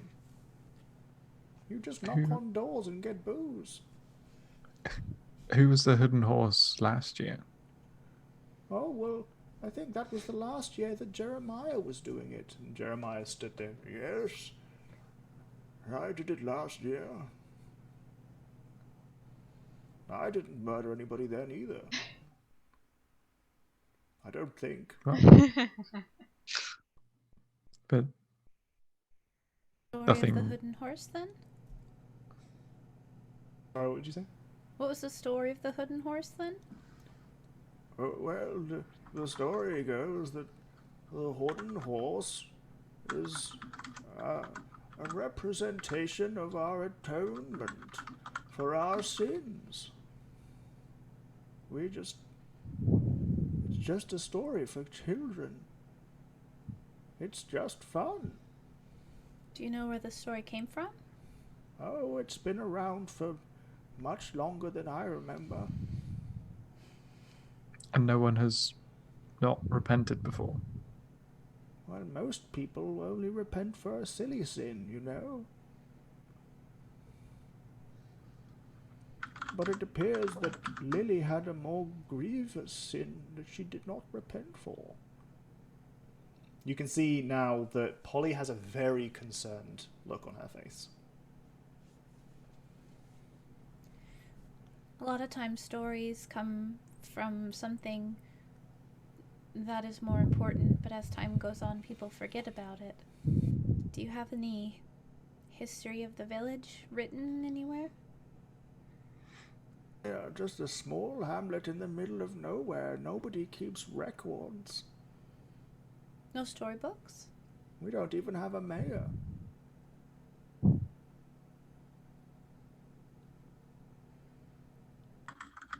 Adam, did someone named Caspian come around and fight the Hood and Horse? After Hood and Horse duties, they get put out to stud. Oh no. Polly kind of turns to Jeremiah and says, "Oh, Jeremiah, go and put some lunch on, dear, and I'll entertain the adventurers." He said, "Oh, yes, okay, very well. Will you be joining us for lunch?" "Yes, you'll join us for lunch. I'll make some sandwiches. I'll cut the crusts off." And then he wanders away. Polly now kind of she goes to hold Neurali's hand, and she reaches out to hold whomever else will take her other hand. She waits patiently to see if anyone else will take it. Nugget takes. Nugget takes the opportunity to opportunity to roll over for tummy rubs. Yeah. And she's, "Oh, I have something to confess. Listen. You see, I'm very concerned. Last night, when the Hood and Horse showed up, I confessed to my sin. That,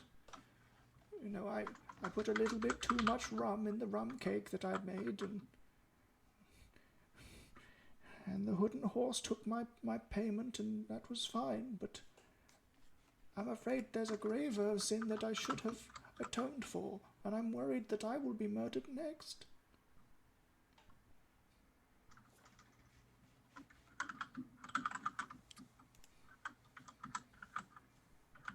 A little bit awkward, Polly, not gonna lie. What will you tell us the sin? "Only if you promise that you will protect me from the Hood and Horse." We will do our best to protect you from the Hood and Horse. "Thank you. That makes me feel better. You see, I kept one of the one of the pieces of Tupperware that was lent to me by Kothic Salamore. She's a baker, you see, and she has some really lovely Tupperware, and I kept it, and I pretended I lost it, but I've still got it. Thank you for That sharing. is a grave sin. The last person that stole from her was ended up murdered with no hands. I don't know if Lily actually took it. All we know is that she wasn't around to confess to the Wooden Horse, even if it was something silly. Oh, I'm very worried. Where's the costume kept when it's for the rest of the year, when it's not being used? Whoever was last, the Wooden Horse keeps it for the year. Or they make their own. I think we need to pay Nathaniel another visit. Maybe try and get a look at that costume. Before you do, I have another thing I need to confess, since you were so good about the last one I confessed. I killed a no. I ripped someone's hands off last night. I don't know who it was. We shook hands too vigorously. George. You see, unfortunately, I know another person's sin, and I worry for them that they might be the next person killed. It's not my sin. Whose is it? Do you promise not to tell? Won't tell. Pinky, what's this? Pinky swear. That mean? Is this some kind of circus lingo? Oh, I don't know about the circus. What do I do? Like Link or Pinky. It's a promise. Oh, that's very cute. We don't have that out in the middle of nowhere in Bogbrook. What a fun cultural expression. You see, I know that Melissa also stole some bread after the horses were found dead, and they needed to feed the family. They stole some bread. Also from Kothic? Also from Kothic. This poor person, the whole town has been stealing from them. I'll be surprised if they fucking murdered someone. Unfortunately, I made her a baker, and then all of the other things just seem to really line up with that. She also took some medicine from Clandry. In a small community like this, wouldn't you all just help each other and give each other what you need? I believe that we would, but I think she was too proud to ask for help. She only told me when, over a few drinks, she admitted it to me. At our Scrabble night. Yeah, Thursdays. Yes, Don't how have did you Pinky know? swears, but you've got Scrabble.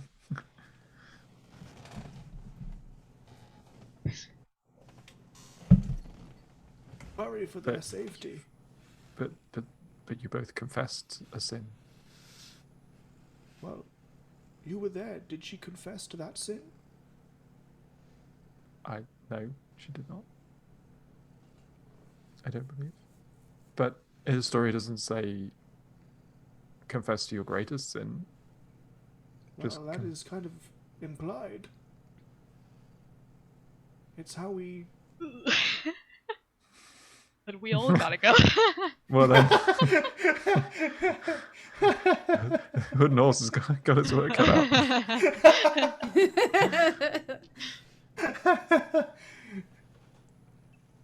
We're a community of people who hold ourselves accountable for our sins. Are you though? I'm kidding. I was too proud to tell the Hood and Horse about the Tupperware.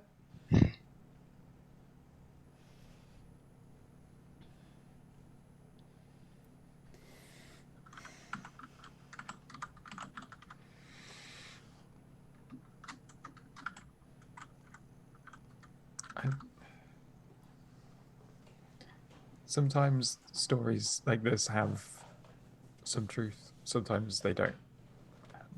You know, we at the moment we don't know. Maybe someone took the story the wrong way. Maybe something else happened. But we will get to the bottom of it. Thank you, Randall. You are a sweet bean. That must be circus talk. Or is that Bogbrook? Is that a Bogbrook fake phrase? Oh, we grow beans and they're very sweet. Oh. Randall Would you looks some for like lunch? I'll talk to Jeremiah. yes. Randall looks very sad that the explanation is that straightforward. You already flipped all the way to the back.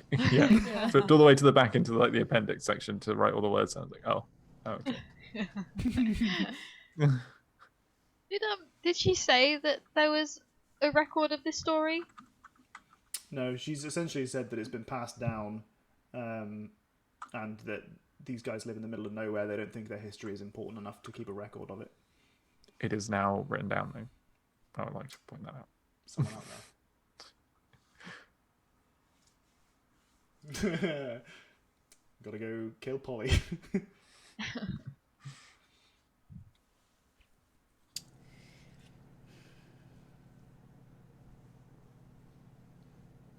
I think I have it left. Just promise me you'll stay another night to make sure that there are no more hood and horse problems. Yes. Maybe we should be guarded. Maybe we should what? Like guard, like stand watch. Like sleep during the day and then stay up all night? Well, I trust you with my life. A lot of You've seen pressure our for previous someone you've adventures. met for 24 hours. Trust complete I'm also strangers with very her old. life. Doesn't trust her neighbor to just let her have some really cool Tupperware that she likes a lot, or tell her where she could get it herself. People are complicated creatures. Yep. They contain multitudes of Tupperware stealing. To be fair, Tupperware stealing is a time-honored tradition.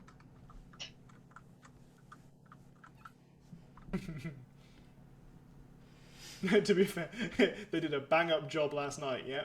Well, they didn't know that they were on duty. She wouldn't say that if she'd Yeah. seen our previous adventures. Hey, we do good. I don't think anyone that wasn't already a complete Myconid got killed in that first city, you know, right? They sure arrived, I think. Pretty sure. Yeah. We've saved towns before. Yeah. Hashtag completionists. Do we want to go get that uniform? I think we could go have a look at it. Maybe Okay. there might be a clue there. Yeah. That's a good idea. A raging clue. Raging We saw blue. something else. What do you mean, a raging when clue? the door opens, another raging clue. Not encouraging this. Oh, So wait, shit. where are you off? What do you want to do? We're gonna go back to Nathaniel's, presuming he's awake and having his drink, and just ask for the costume so that we can keep it. Okay. All right. So Well, no one steals it it- from him or whatever. Did they mention the Hood and Horse is the champion each year? No, No, because it not- was No. Yeah, it Was just it happened this to be year? that it overlapped. Oh, okay. because last year it was the marshmallow husband. Yeah. Jeremiah. Yep, that's the one. Jeremiah Marshmallow. I was like, what marshmallow? Michelin was- Man is what I was imagining. So it's also suspicious then that this is the first year with a different hood and horse. And now someone's dead. Dun, dun, dun. Well, they've said that the Hood and Horse is a different person every year. Yeah. It's just that last year was the last year that Jeremiah was going to do it, or that he, you know, Yeah. like he's not going to do it Because he's an anymore. old man. Yeah. I retract my dun dun dun. So yeah, we all had to. Nathaniel's asked for the costume, and then go take a look at it and hang out, I guess. Get lunch. Yeah, get lunch. Well, we'll say that you now have an opportunity to have lunch. Your sweet bean sandwiches have been made for you. You have a nice little sit down with Jeremiah and Polly. And you have some disgusting sandwiches. God damn it. You can see the Tupperware. Prestidigitation mine to taste good. Bean sandwiches. And they just, you can see the Tupperware on the side. She looks very guilty every time she uses it. That's where they keep their sweet beans. Could just go there. And one single Tupperware. All of their sweet beans. Must be a big ass Tupperware. Well, they don't have that many sweet beans. Oh. Bad at farming then. I mean, they live in a bog. True. That's true. Right. So you had your lunch. Is there anything you want to talk about whilst you're... I want to know all about their past. How they fell in love, what their relationship was like. Cool. Go. Their childhood sweethearts. Yeah. They are one of childhood the friends. few families that grew up in Bogbrook. Many of these houses are, they live in the middle of nowhere, so often it's people who want to come from other places and just be away from, big cities and stuff like that. Criminals. And living, in Bogbrook, it has a bit of a reputation for being low on crime. So they often get people who come and move and live in Bogbrook, but they are sort of one of the only families that's been there for generations and generations, possibly since Bogbrook was founded.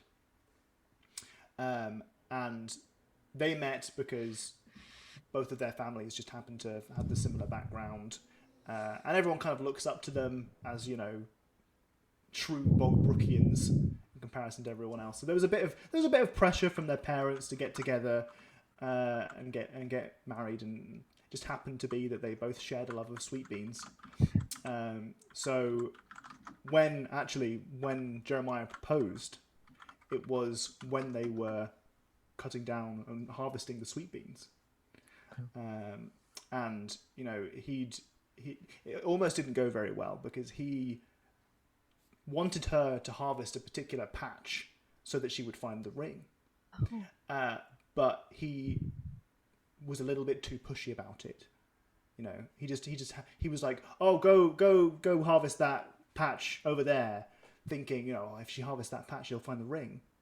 But it came off a little bit too pushy, a little bit too bossy, and she was like, "I'll do it. I want to do it. I won't do it right now." So she got around to it, but she did the very, very last possible patch. She did all the other patches before she got there, out of just being petty. She finally got there. It was about 6 p.m.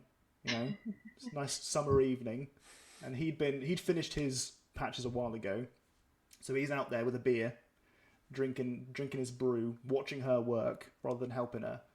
And she cuts down the last harvests the last of the sweet beans and finds the ring, and it went down wonderfully. She was elated, but the entire time she was cutting all the sweet beans and harvesting, she was very pissed off the entire day, until she realised that he meant well. He just did it very poorly. It was a poor execution of a nice idea, and that was where their relationship began to blossom. Because before that, the engagement, they'd been forced together a little bit by their families, and they kind of they were dating because there's no one else around to date in this very, very small town. But that was when things started to really kick off for them. And it's the story that they've been telling at every dinner for the past 50 years. And they've been very happy together. Because it's the only story they have. That was the last almost argument they ever had. Oh, wow. Now they're like two sweet beans in a pod. Like two sweet beans in a pod. Beautiful. Oro sheds a tear.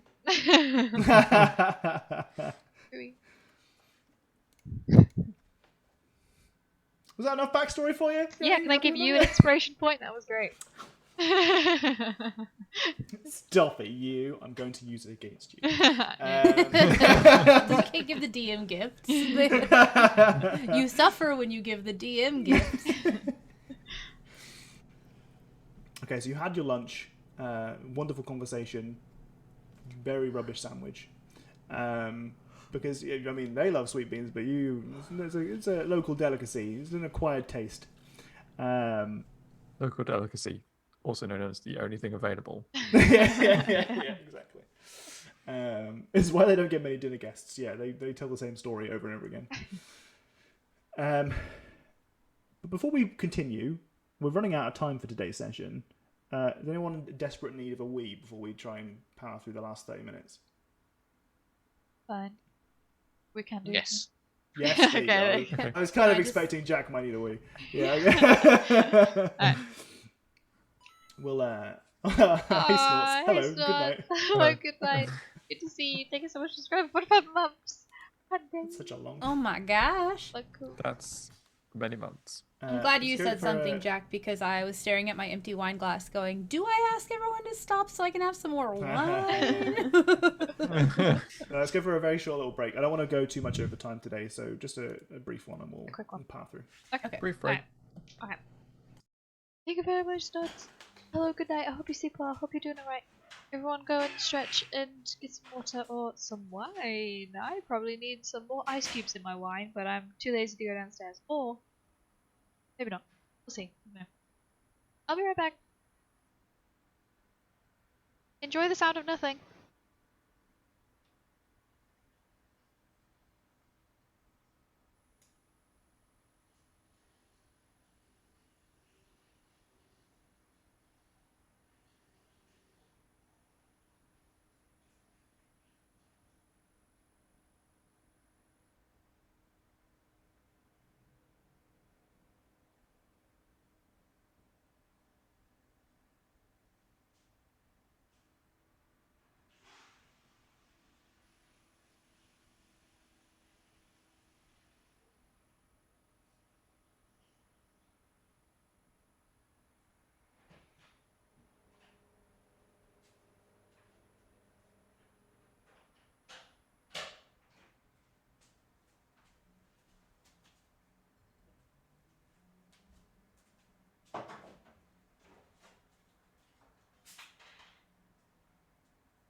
Hope everyone's doing well.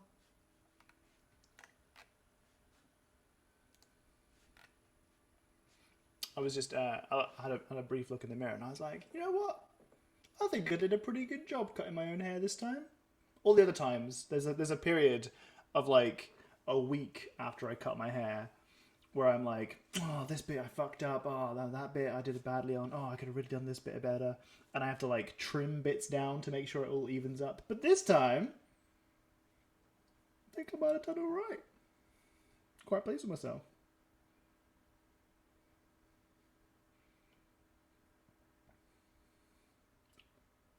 Oh, I want to simultaneously put your headphones on. Wow. Hello. So in sync. Wow, so in sync. Hi, everybody. A little try. You try. Your shirt has writing again. Yeah, it does. It's the same shirt as last week. I just thought I'd put it on. It'd be my D&D shirt. Not every week, but for now. Forever. Forever. Only I mean, I would put it on forever, but sometimes it's in the wash. And, I guess that's fair. looking good, Tom. Stop it. You. Agreed. Nice job on the haircut. Thank you. I want Oh, some because you're- compliments.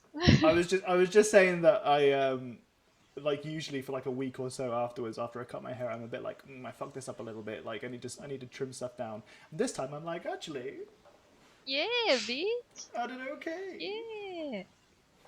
Well, it takes us a year let's doing your own compliment hair. Jenny. Yeah, right. Jenny is. No, you don't have to very compliment me. No, I'm pretty. kidding. No, I'm kidding. Look how pretty she is. Look how pretty she is. Oh. Also, I really love the dungarees. Thanks. I'm wearing my "Do Not Be Sad" T-shirt, and I was gonna wear my joggers with it, Oh, but I wait, thought, the donut one. The yeah, donut be sad. do not be sad. Do not be sad. Thank you.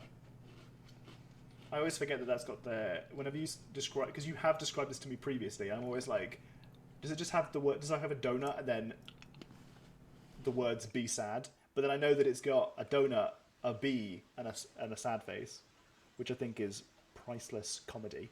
And I definitely want a similar thing. Not a problem if you never do the wash. That's true. That's true. If you two are getting compliments, where's the rest of us? I think that Jack's hair at this length really suits him. Agree. I like the little bit of like the beard you got going on as well. I think that works for you. Thank you. I think that the current hair color that Katie has is also really lovely. Thank you. See, I could do compliments. It's my middle name. Tom gives a lot of compliments.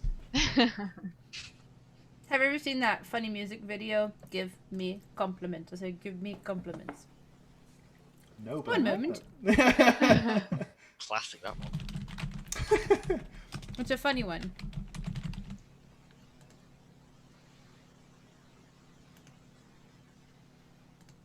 Also, I love Katie's flowers. I think Katie's brand of flower crown just suits you very well. Thank you. I know that it was like, you know, a streaming thing that you incorporated. It's not something that's been, you know, part of your attire forever, but I think it works very well for you. Honestly, I've been debating whether or not I just start wearing them all the time, like even to work and all that good stuff, because it's so much easier than having to try to fix my hair because I get so annoyed with it all the time, and I'm just like, maybe I just be that weirdo. I spent a lot of years wearing beanies because I hated having to like pay attention to my hair until I found a haircut that requires very little maintenance. So now I'm happy. It's less pay attention to my hair and more just that no matter what I do, I'm annoyed with my forehead in some juncture, which was the point of the flower crowns on stream to begin with. And I'm like, also real life camouflage could be an option. Docs gets nothing because he took too long peeing. Yeah, we were giving him all compliments. I like Docs' novelty t-shirt and jumper attire. He always has good t-shirts and jumpers. What are you wearing today? Is that a Junkrat one? Nope, it's a Roadhog. Roadhog one. Mm-hmm. So do we know why it's called a Junkrat, jumper? and McCree hoodie. Ah, there you go. See? Is there like an etymology behind the word jumper? No. I mean, possibly, maybe, but yeah. A, I don't know what it is. B, let's not go into like pickle talk domain. No. This is pickle talk. This is jumper talk. It is better. True. Okay, right. Let's continue with our game of D&D until we get to a suitable place for a cliffhanger, Of course. which is where I end my D&D games always. Okay. Last week we talked about the like tips that you could give us for playing D&D, and my tip as a DM is always cliffhanger, no matter how forced it is, no matter how much it cuts your game short. Always cliffhanger under any circumstances. Oh no, I really want to read that. Stupid. A word of uncertain origin is the That'll do. executive summary. That'll do for me. Everything else is wild speculation. I read it. Okay. So you've left the luncheon. And you're moving on over to where? Luncheon. Daniel. Yeah. Nathaniel. You want to speak to Nathaniel for what reason? We want the hood and horse costume. On his clothes. All of them. Give me your clothes. That won't be an issue since he's never wearing any. Since the night before that you met him, he was just like in a big belt wrestling people. And then you meet him and he's just like butt naked. All right. Once again, you open the door. This time, Nathaniel is wearing all of his clothes. He has a very solemn look on his face. He opens it up and says, "Hello." On the way here, I'm like, I don't feel like I should talk to this dude because I think we don't vibe very well. So Don't think he appreciated me directly talking about his penis. Listen, I'm like eye level, okay? I can't. Wait, what did you just say? I'm eye level. That's what I was thinking before, but didn't want to be the one to say it. Is vibe circus talk? Yes, it is. Good vibes is already in the dictionary. Aha. But that's good vibes. But she said we don't vibe very well. Is Oh, that well, it's vibes is in Oh, the okay. dictionary. And what's the The dictionary definition? You know, when vibes are vibes, good vibes, you know, vibes is the official dictionary definition of vibes. If you wanted to ask again what that meant, then that's fine. Oh, Randall That makes knows. sense. Randall Okay. knows now. He's got it written down. Okay. But there is also a note in here included, which is no idea what this means, included for completeness. Alright. Okay. I'm just going to assume that you know them. Randall Alright. acts as if he knows. Priscilla kind of leans over to Neroli and says, "What's vibes?" It's like when something's good, like between people, like there's a connection. Okay, so bad vibes is A bad connection. okay. A very important question. Mhm. Does Randall overhear that conversation? You tell me. Yes, you do. So either you can roll for it, or you can actively decide either way. I'm happy with whatever outcome you want to do.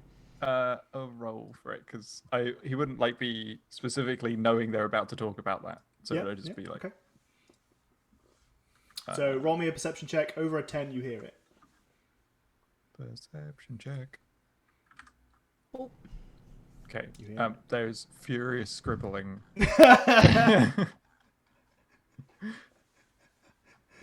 Do you need to watch the VOD to see the exact wording that Neroli probably. used? Okie dokie. Right, well. We can timestamp that. So you do arrive, and as you arrive, you know, Oro has taken a step back. She's made sure that she's in the back of the group. During that conversation, Nerly could have suggested maybe Haiku should. I think the champion thing from earlier kind of worked. That seemed when he started to actually listen to us a little bit, so. Yeah. Afternoon, Nathaniel. It's us again. Hello. We were wondering if we could borrow the hood and horse costume for a bit. Why? Well, we think it might be able to help us figure out who killed Lily.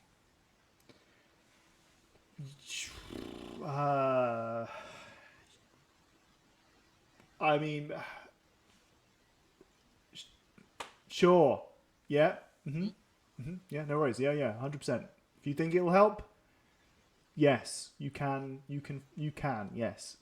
Can anyone give me a perception check, please? I'll do it. Did you say anyone or everyone? To anyone. Oh, sorry. Was that Go with a go with new one? Haiku's. Well, no, I'll go for both if you both want to do it. Okay, so you both recognise that there is a box just on the inside of the door. Like there's like maybe a chest of drawers or whatever, and there's a box that is closed. And next to the box that is closed is a giant horse skull. It looks, and I'm saying this specifically, do either of you have proficiency? You got plus Think I 5, do. so I'm assuming you do. Yeah. Yeah. Yeah, I do. Then to you, it looks very much like it has been untouched, the box. I mean, you put one and one together here and see that the rest of his house is extremely messy because he was trashed last night. And the box itself looks very well put together and cleanly positioned and untouched. Still got that little plastic seal that's like taped over the edge. A safety hair that's just laying there, and if the hair is disturbed, then it's been opened. Mm-hmm. So that's quite a well-kept box you've got there, Nathaniel. I mean, compared to the rest, no offense, I'm not judging how anyone lives, but I'm judging how you live. What are you referring to? there's no judgment here. No judgment. My box? Your box, yeah. It just Flaw. it seems like that is next to the skull part of the costume, and it just looks like, you know, it's been sitting there nice and tidy for quite some time. It's gotta look after it. It belongs to the community, not just me, okay? You want it, you can take it. Just make sure you bring it back, because I need to hold on to it for next year. Of course. Yeah. Just one more thing. Well, here, let us get it packed away first. He kind of lifts up the box and hands it to whomever is in front, and then holds the horse skull very carefully. I'll take the Hands box. it over. Who wants the skull? I'll grab the skull. Okay. You don't want to put that on our own, just see what it looks like? Topples over. Does it not just look like a horse skull? Right. It's like a pop figure with the giant head on Oro. Just to make sure that we have all the right information, you did go around accepting the donations last night, right? You weren't perhaps too far into your cups and fell asleep? It would just help Here's the us horse's know. head. Oro gasps in the background. Now, if you need any other help with your investigations, I'm sure everyone around here will be very happy to help you. Please leave me to my morning. Thank you very much. Mourn. Yeah. The He closes the door. morning. He definitely didn't go around last night. No, I don't think it did. I'm not an expert in horse skulls, but does this look like the horse skull that we saw from the night before? Whoa, what a good question. Wowee. Roll a Maybe perception its check. teeth are slightly different. Or slightly the same. Or maybe... No, maybe I do know. You do seem to think that there is a slight difference between this and the horse skull that you saw last night. Yeah, the skull doesn't quite look right. Something not the same. It's not quite the same. You have to lift it up and look at it from the front Yeah. to like get the full effect. But as you do, you can see that there are a couple of teeth missing on this that didn't appear to be missing in the night before, and there's just like there was a kind of intimidating, almost furrowed sort of brow to the horse head that you saw before that this one doesn't appear to have.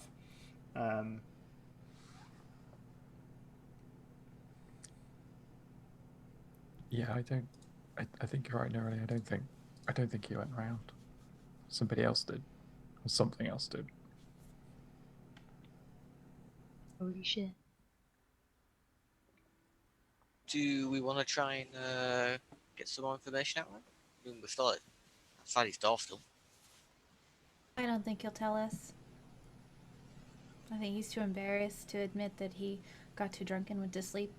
They won't even admit to taking Tupperware around here. Good point.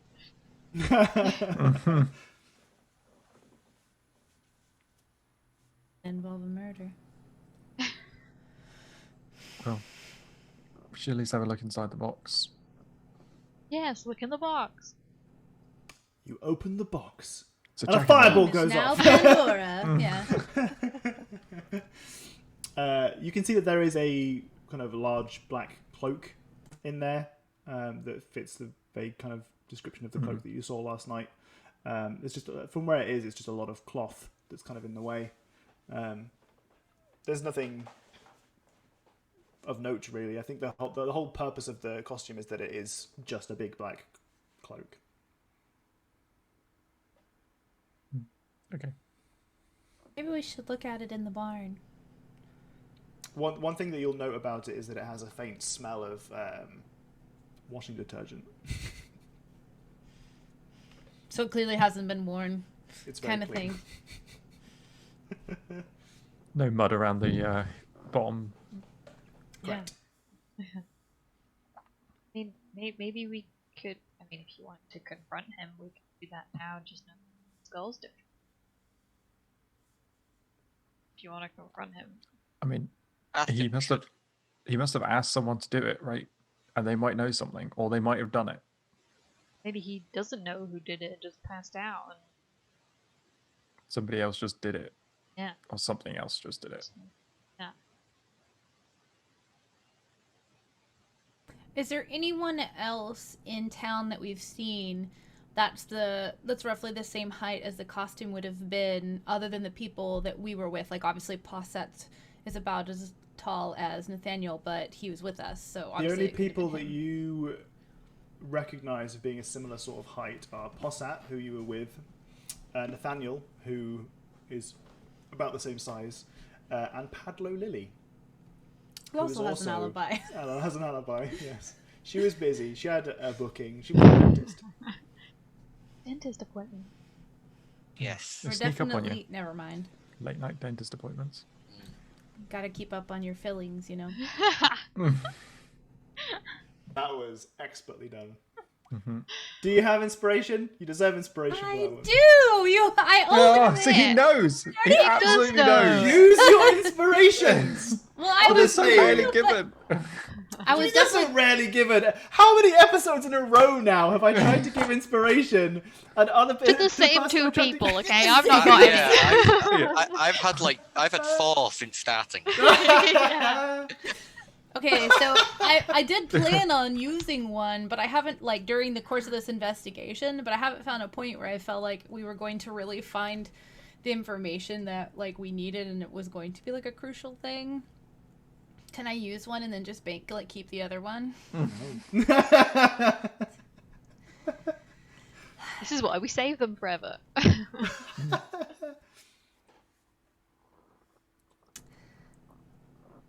I don't think he'll tell us anything right now. I think we should try to rest throughout the day and just see what happens tonight. Does that not give him time to potentially leave? Oh, obviously, it seems likely that he simply was too drunk and didn't do it. However, if there's a chance he did do it and was walking away now, is he just going to leave village? If he leaves, I think then we'll know he did it, and then Oro and Priscilla can track him down. That seems like I feel like we're going out of our way there, though. If he's right here. I mean, we can keep an eye on like the village throughout the day too. We could take shifts and just make sure we get enough rest so that we don't fall asleep tonight. It Yeah. probably would be a good idea to do that. I just don't think that anyone's going to tell us anything. He wouldn't even admit that he wasn't around doing that.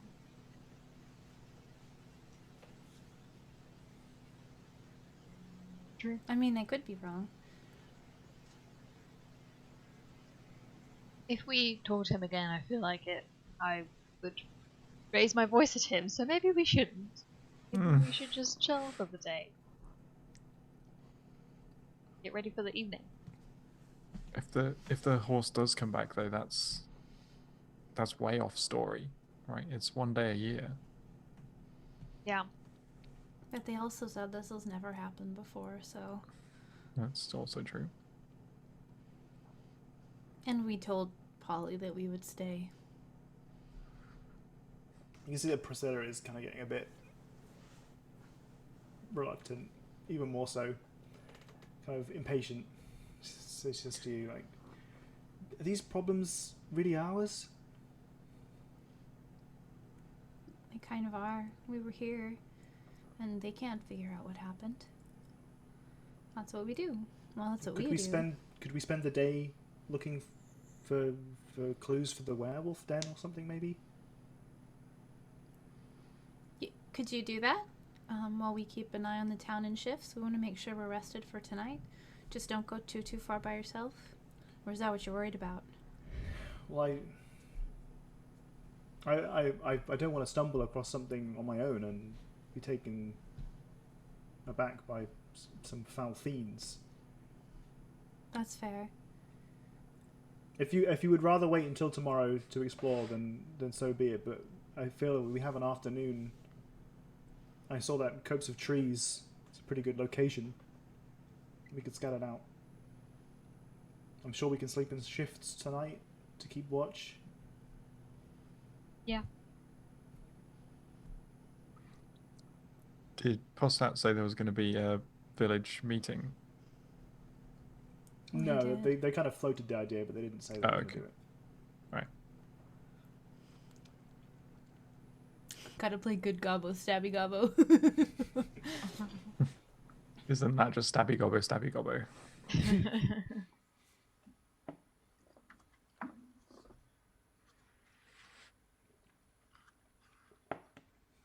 Nugget was sleeping in the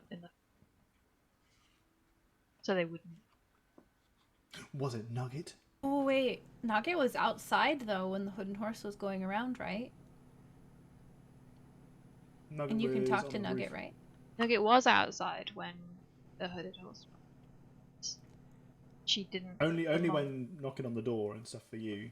Yeah. And then you guys cuddled up in the stable. But maybe Nugget could have seen where they came from or something. And you can talk to Nugget, right? Like actually talk?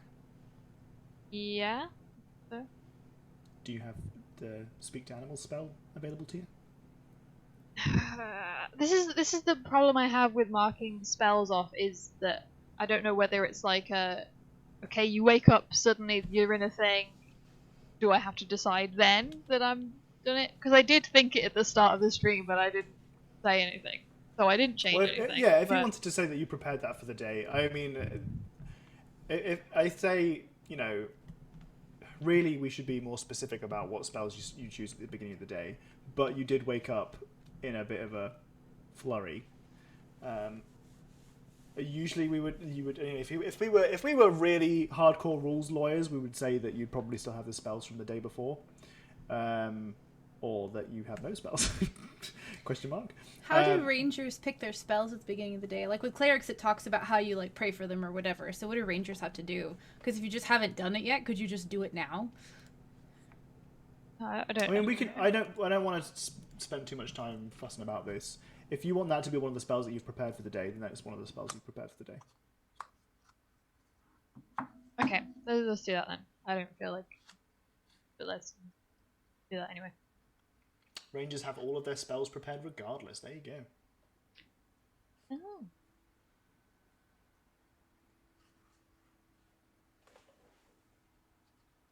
Know them. Smart. Praise be the rule, knower of all. The rule knower of all. Okay, I cast speak with animals. Okay. Nugget, last night when the dude was coming around on the door, knocking doors, you were outside for a bit. A spooky horse person! I'd forgotten your wonderful accent once more. Yeah. Yeah. What was that about? I could have just let it slide. Yeah, it was weird. Yeah, we had to tell him one of our sins. What's a sin? Something bad you've done. Why did they ask me? You're a bat. I am a bat. Did you see where they came from? Well, they were walking down the street, weren't they? Did they do anything dodgy? They're knocking on doors, taking booze. Wearing a horse head.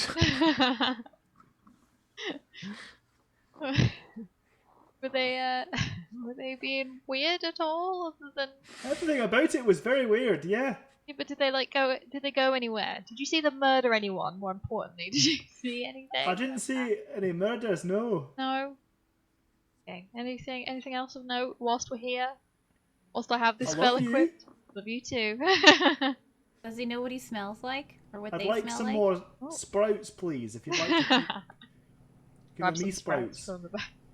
She keeps taking them all, Okay. and I'd like them too. Okay. All right. When I see Oro take Also, sprouts out, I'm like, oh please- yeah, sprouts. And I start eating some sprouts again. Also, please, I'd like a belly rub. Is that alright? Just right now. Okay, give a belly rub. Right. did What are they we doing today? wait, What's for okay, dinner? wait, hold on. Did they smell of anything? Did you pick up on anything like that? Just No. no. Nothing? I mean, the whole place is smelly. It smells like bogs. Yeah. And there was a lot of smoke last night. It fucks with my senses. Was there smoke? Smoke was Yeah, there? there's a big old bonfire. Oh, the bonfire. Yeah. Okay. Yeah. I look to the others and I go, Nugget don't know shit. Take another sprout. Well, it was worth a try. Just grab a handful of sprouts. Just like,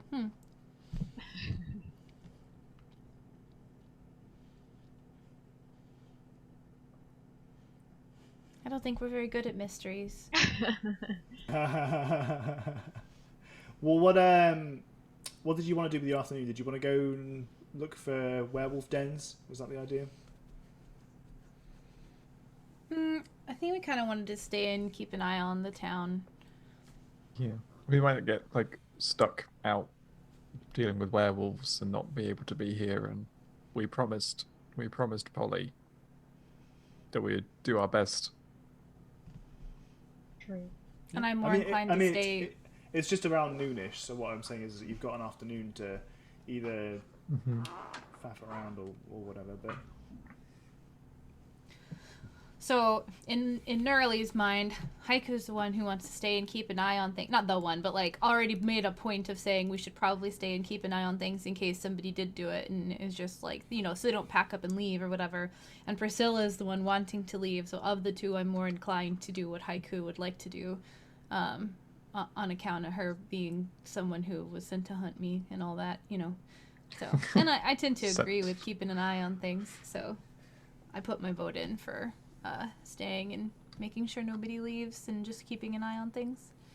Yeah, at this point, Haiku's task is simply just to make sure no one else gets murdered. Randall just thinks this is a far more interesting story than finding some werewolves. Yeah. An That's true. old story that's come back. Like, it's just a myth, and now someone's actually dead. Yeah. Not that he wanted anyone to die, but someone's dead. But since it happened, story. okie dokie. Silver lining. So you guys want to have just? Are you sleeping through the day or? Didn't know I could unmute myself with spacebar. So I looked down, I like knocked my keyboard. I was muted, and I was like, how did docs hear me if I was muted? What? And then I realized I hit my spacebar. I've been caught. Oh.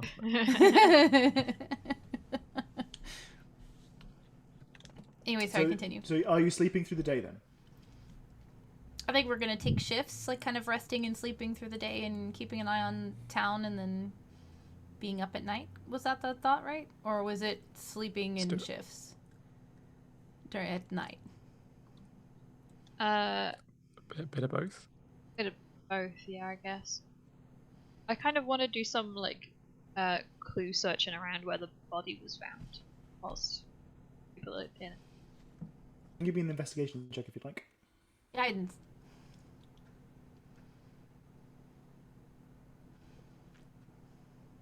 $18. Plus a D4. You are confident, even with an 18, that you have thoroughly scoured the area, and there is no additional information for you to find. When you've been in that vicinity, you've rolled damn high. Like, you've done a lot of good scouting. I just want to keep an eye out for, like, assuming people are like milling around, for anyone who's like the right kind of stature who could have filled the costume and be like at roughly the right eye line and whatnot. Sure. There is nobody that matches that description that you haven't already accounted for, that appears throughout the day. It's Anything else probably on anyone wants to stilts. do? Anyone with blood on them. There is no Anyone with too many sign hands. of blood or an abundance of hands. Can Can we maybe, like, if we're chilling in the town, like, if people are passing by, like, ask them, like, about the story, like, if they remember anything else about what the story used to be, and then see if, Sure. like, any more... Yeah. information In on which it? case, please give me an investigation check. Should be like an investigation / canvassing. 18 once more. 18 once more. Very high rolls from you today. I've got a lot of very high rolls. I've got 18, 18, 20, 26, 23, 18, 8, 9, 17. Listen, Oh I my had god, one there's so high many roll high today. ones. Honestly, starting from the beginning, we've got an 18, 20, 20, 20, 22, 25, 17, 18, 23, 26, 20, 18, 18. Can't wait for our next combat when it's just Yeah, all... it's going to be all super low rolls. fails. Conveniently skipping over my 6, 9, and 7. So... Yes, well, I was only highlighting the high rolls. Yeah. But that's still a lot of rolls. Yes, so with an investigation of 18, you do a little bit of canvassing throughout the day, just to see if you can get any extra details about the story. There appears to be a little bit of kind of there are discrepancies between each of the stories that you hear. Everyone seems to have a slightly different story to tell, but most of them seem to kind of revolve around this core concept that early in the days of Bogrook being founded, there was some big crime. Everyone seems to have a different story about what that big crime was, but that it was hidden for decades before anybody found out about it. And as a result of that, the people came up with a way to, rather than, if people were to have committed a crime and then just hide it forever, that people would have to hold themselves accountable. And they started off by everyone coming forward and being like, I did this, and using it. First off, it was an opportunity to apologize to each other. Kind of like an open sort of like counselling session where you say, you come forward, you come clean, and you apologise and you try and work it through. It was a very progressive, like, kind of way of accountability.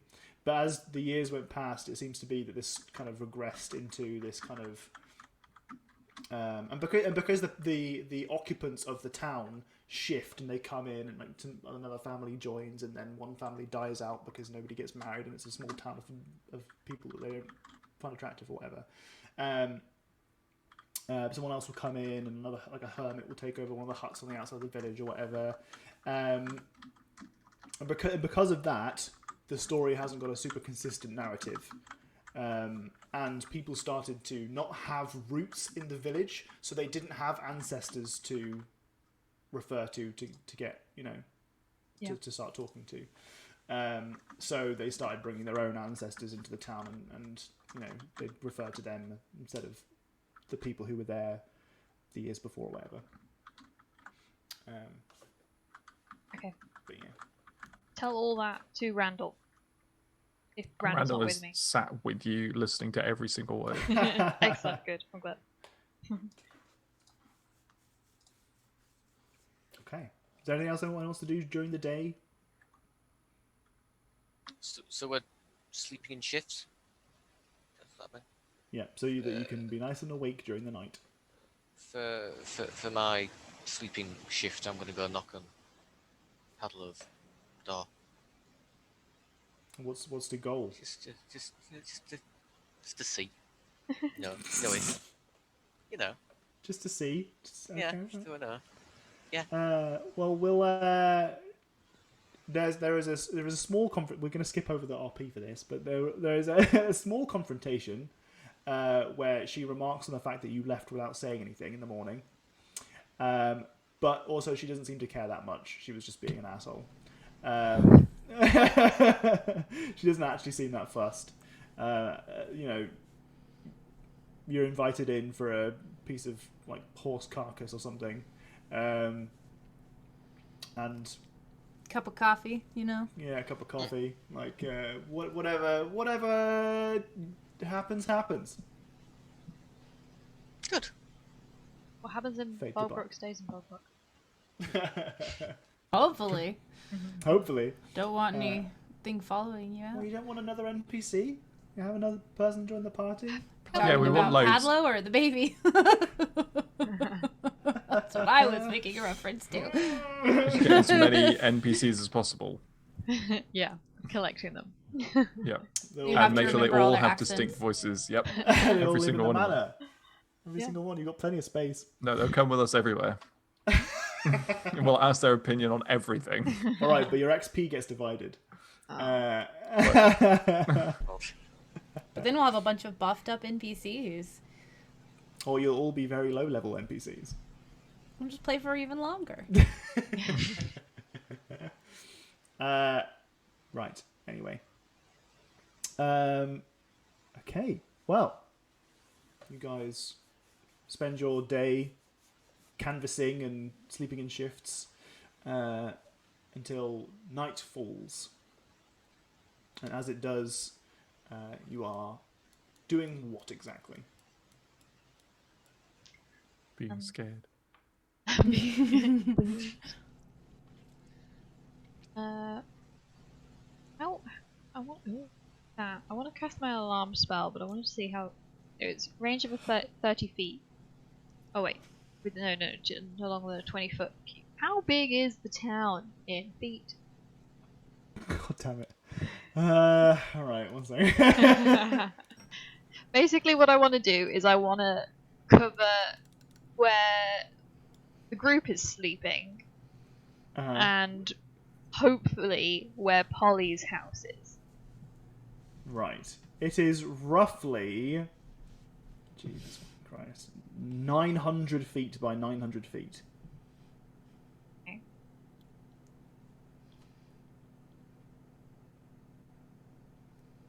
I don't know how close Polly's house is or anything. Well, I mean, you guys have slept through the day, so you aren't sleeping. You're up. Okay, alright then, just over Polly's house then. Front door, Okay. Alright. entrance, whatever. The party works hard to avoid the cliffhanger. The DM cliffhangs anyway. You know it, baby. As you open your mouth to say no, you say yes instead.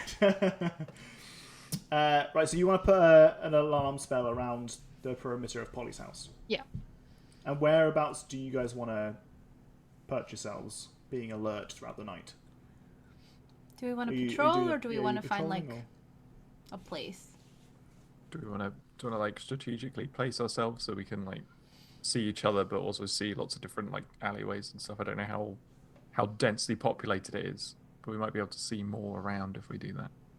I like the idea of being able to see each other still too, so that if suddenly one of us is not there anymore, the rest will know. Yeah. So I have a map that I'm going to vaguely use for this town. I didn't bother giving it to you because, honestly, it doesn't add that much to the encounters that we've had so far. But we'll move you over there now. Call sign will be us waving hands. Okay. As you can see, that this map I've written underneath there's a little. Ignore the key, like the legend telling you all the different buildings and stuff. But Venatus Maps is the creator of this one, who you can find on Patreon, I believe. But this is the kind of the shape of the village. The river that you can see running through it is much more of a stream than it is a river. It is very small, and it's not something you're gonna be able to fit a boat in. It's something that you might paddle in occasionally in the summer days, that kind of thing. Bryce, thank you so much for tipping £25. That's very kind of you, with the message Tom's D&D allowance, and then in brackets, and mic fund, question mark? Yeah, I don't know what's happening with my mic right now. It's been acting up, and today's been the day it's acted up the most. So thank you very much, Bryce. That's very kind of you. I appreciate it. What a good bean. A sweet bean. A sweet bean. I don't know if you were here for that, Bryce, but that's a thing now. You're a sweet bean. Thank you very much Very for sweet bean. contributing to the D&D allowance fund. This village would eat you because you're a sweet bean. Oh, True, delicious. Okay. Thank you very much, Bryce. Much appreciated. Okay. So before I want to bring the game to somewhat of a close now. So if you can make a quick decision about so you're standing in different places so that you can kind of vaguely see each other. You can note that basically this particular area here is where you guys were for the majority of last night. The bog is kind of just off screen to the north, over number 4. And you guys have just there are bogs kind of mostly off screen for the for this little small patch of ground where people can actually build houses without them falling into the earth. The squares don't necessarily demonstrate how big they are, but you can see that there's a scale at the bottom. Where's Polly's house? Polly's house is number 4. Okay, right. Oh, I can't add myself. Drag. Just drag your name over, yeah. That's what I wasn't dragging my name. I was dragging my picture. God damn it. I do the same thing every time. I'm like, why did it not work?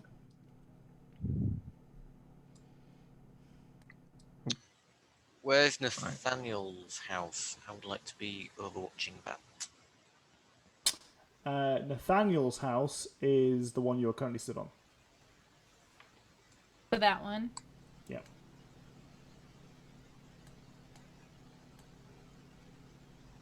So maybe stand there.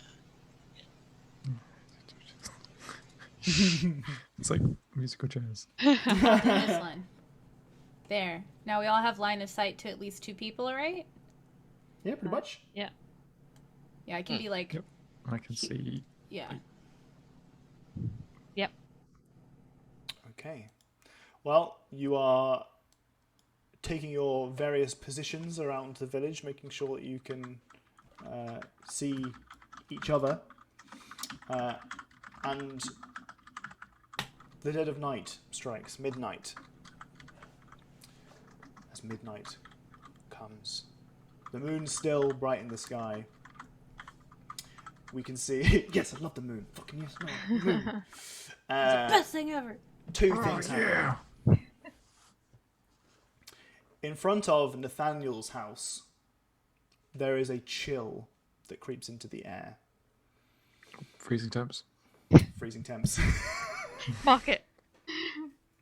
Your EMF reader starts blinking. Oh, Get the two spirit out of box 3. out. As rising from the ground at the doorstep, directly in front of Haiku, is a kind of darkness, a shadow that forms into a very tall figure. First, it is just robes, but as it starts to assemble itself, you see that from inside the robe pulls this massive horse's head that stands in front of the door, and pulling from inside of the robe brings out a scythe. It looks directly towards the house of Nathaniel, and at the same time, you hear a ding-a-ling-a-ling-a-ling-a-ling-a-ling-a-ling-a-ling-a-ling-a-ling-a-ling of the alarm bells on Polly's house, as another figure pulls itself out of the ground. Oh shit. And we will end our session with our tasty cliffhanger. You know what's funny? Delicious. You go and you hear and you were about to start making the alarm sound, and something crashed outside of my window that sounds like either somebody breaking like a piece of ceramic pottery, or like somebody just bashed in someone's window. I don't know, that ever happens here, somebody will look in a second. But you said that and I was like, hold on. Shit. There we go. Have you sinned recently? Not that I could think of. Depends on which code you're going by. Which set of sins you subscribe to? Well, we end today's session just a little bit over after 10 p.m.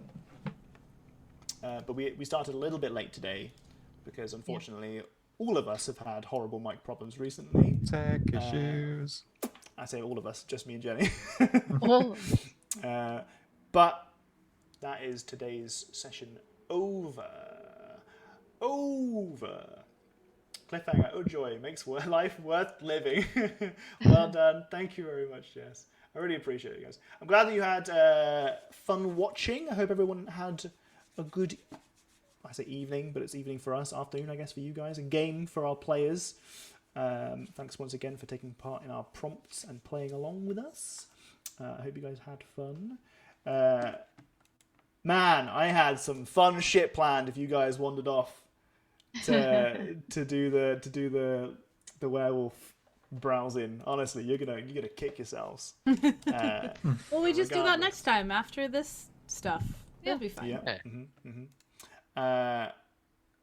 But anyway, good game all. Good game. I hope we see you next week. Yeah, see you next week. We should all be there. Hopefully my mic will work next week. Who knows? Or I'll have a new mic. Hopefully not that one though. Hopefully I don't have to buy a new mic. Alright. Yeah. What do you want to do with your stream, Jenny? What you doing? I'm ending because this mic I do not enjoy using. So I'm going to try and sort that out. Okay. See you next week. Thanks, Chilling. Bye, friends. Bye.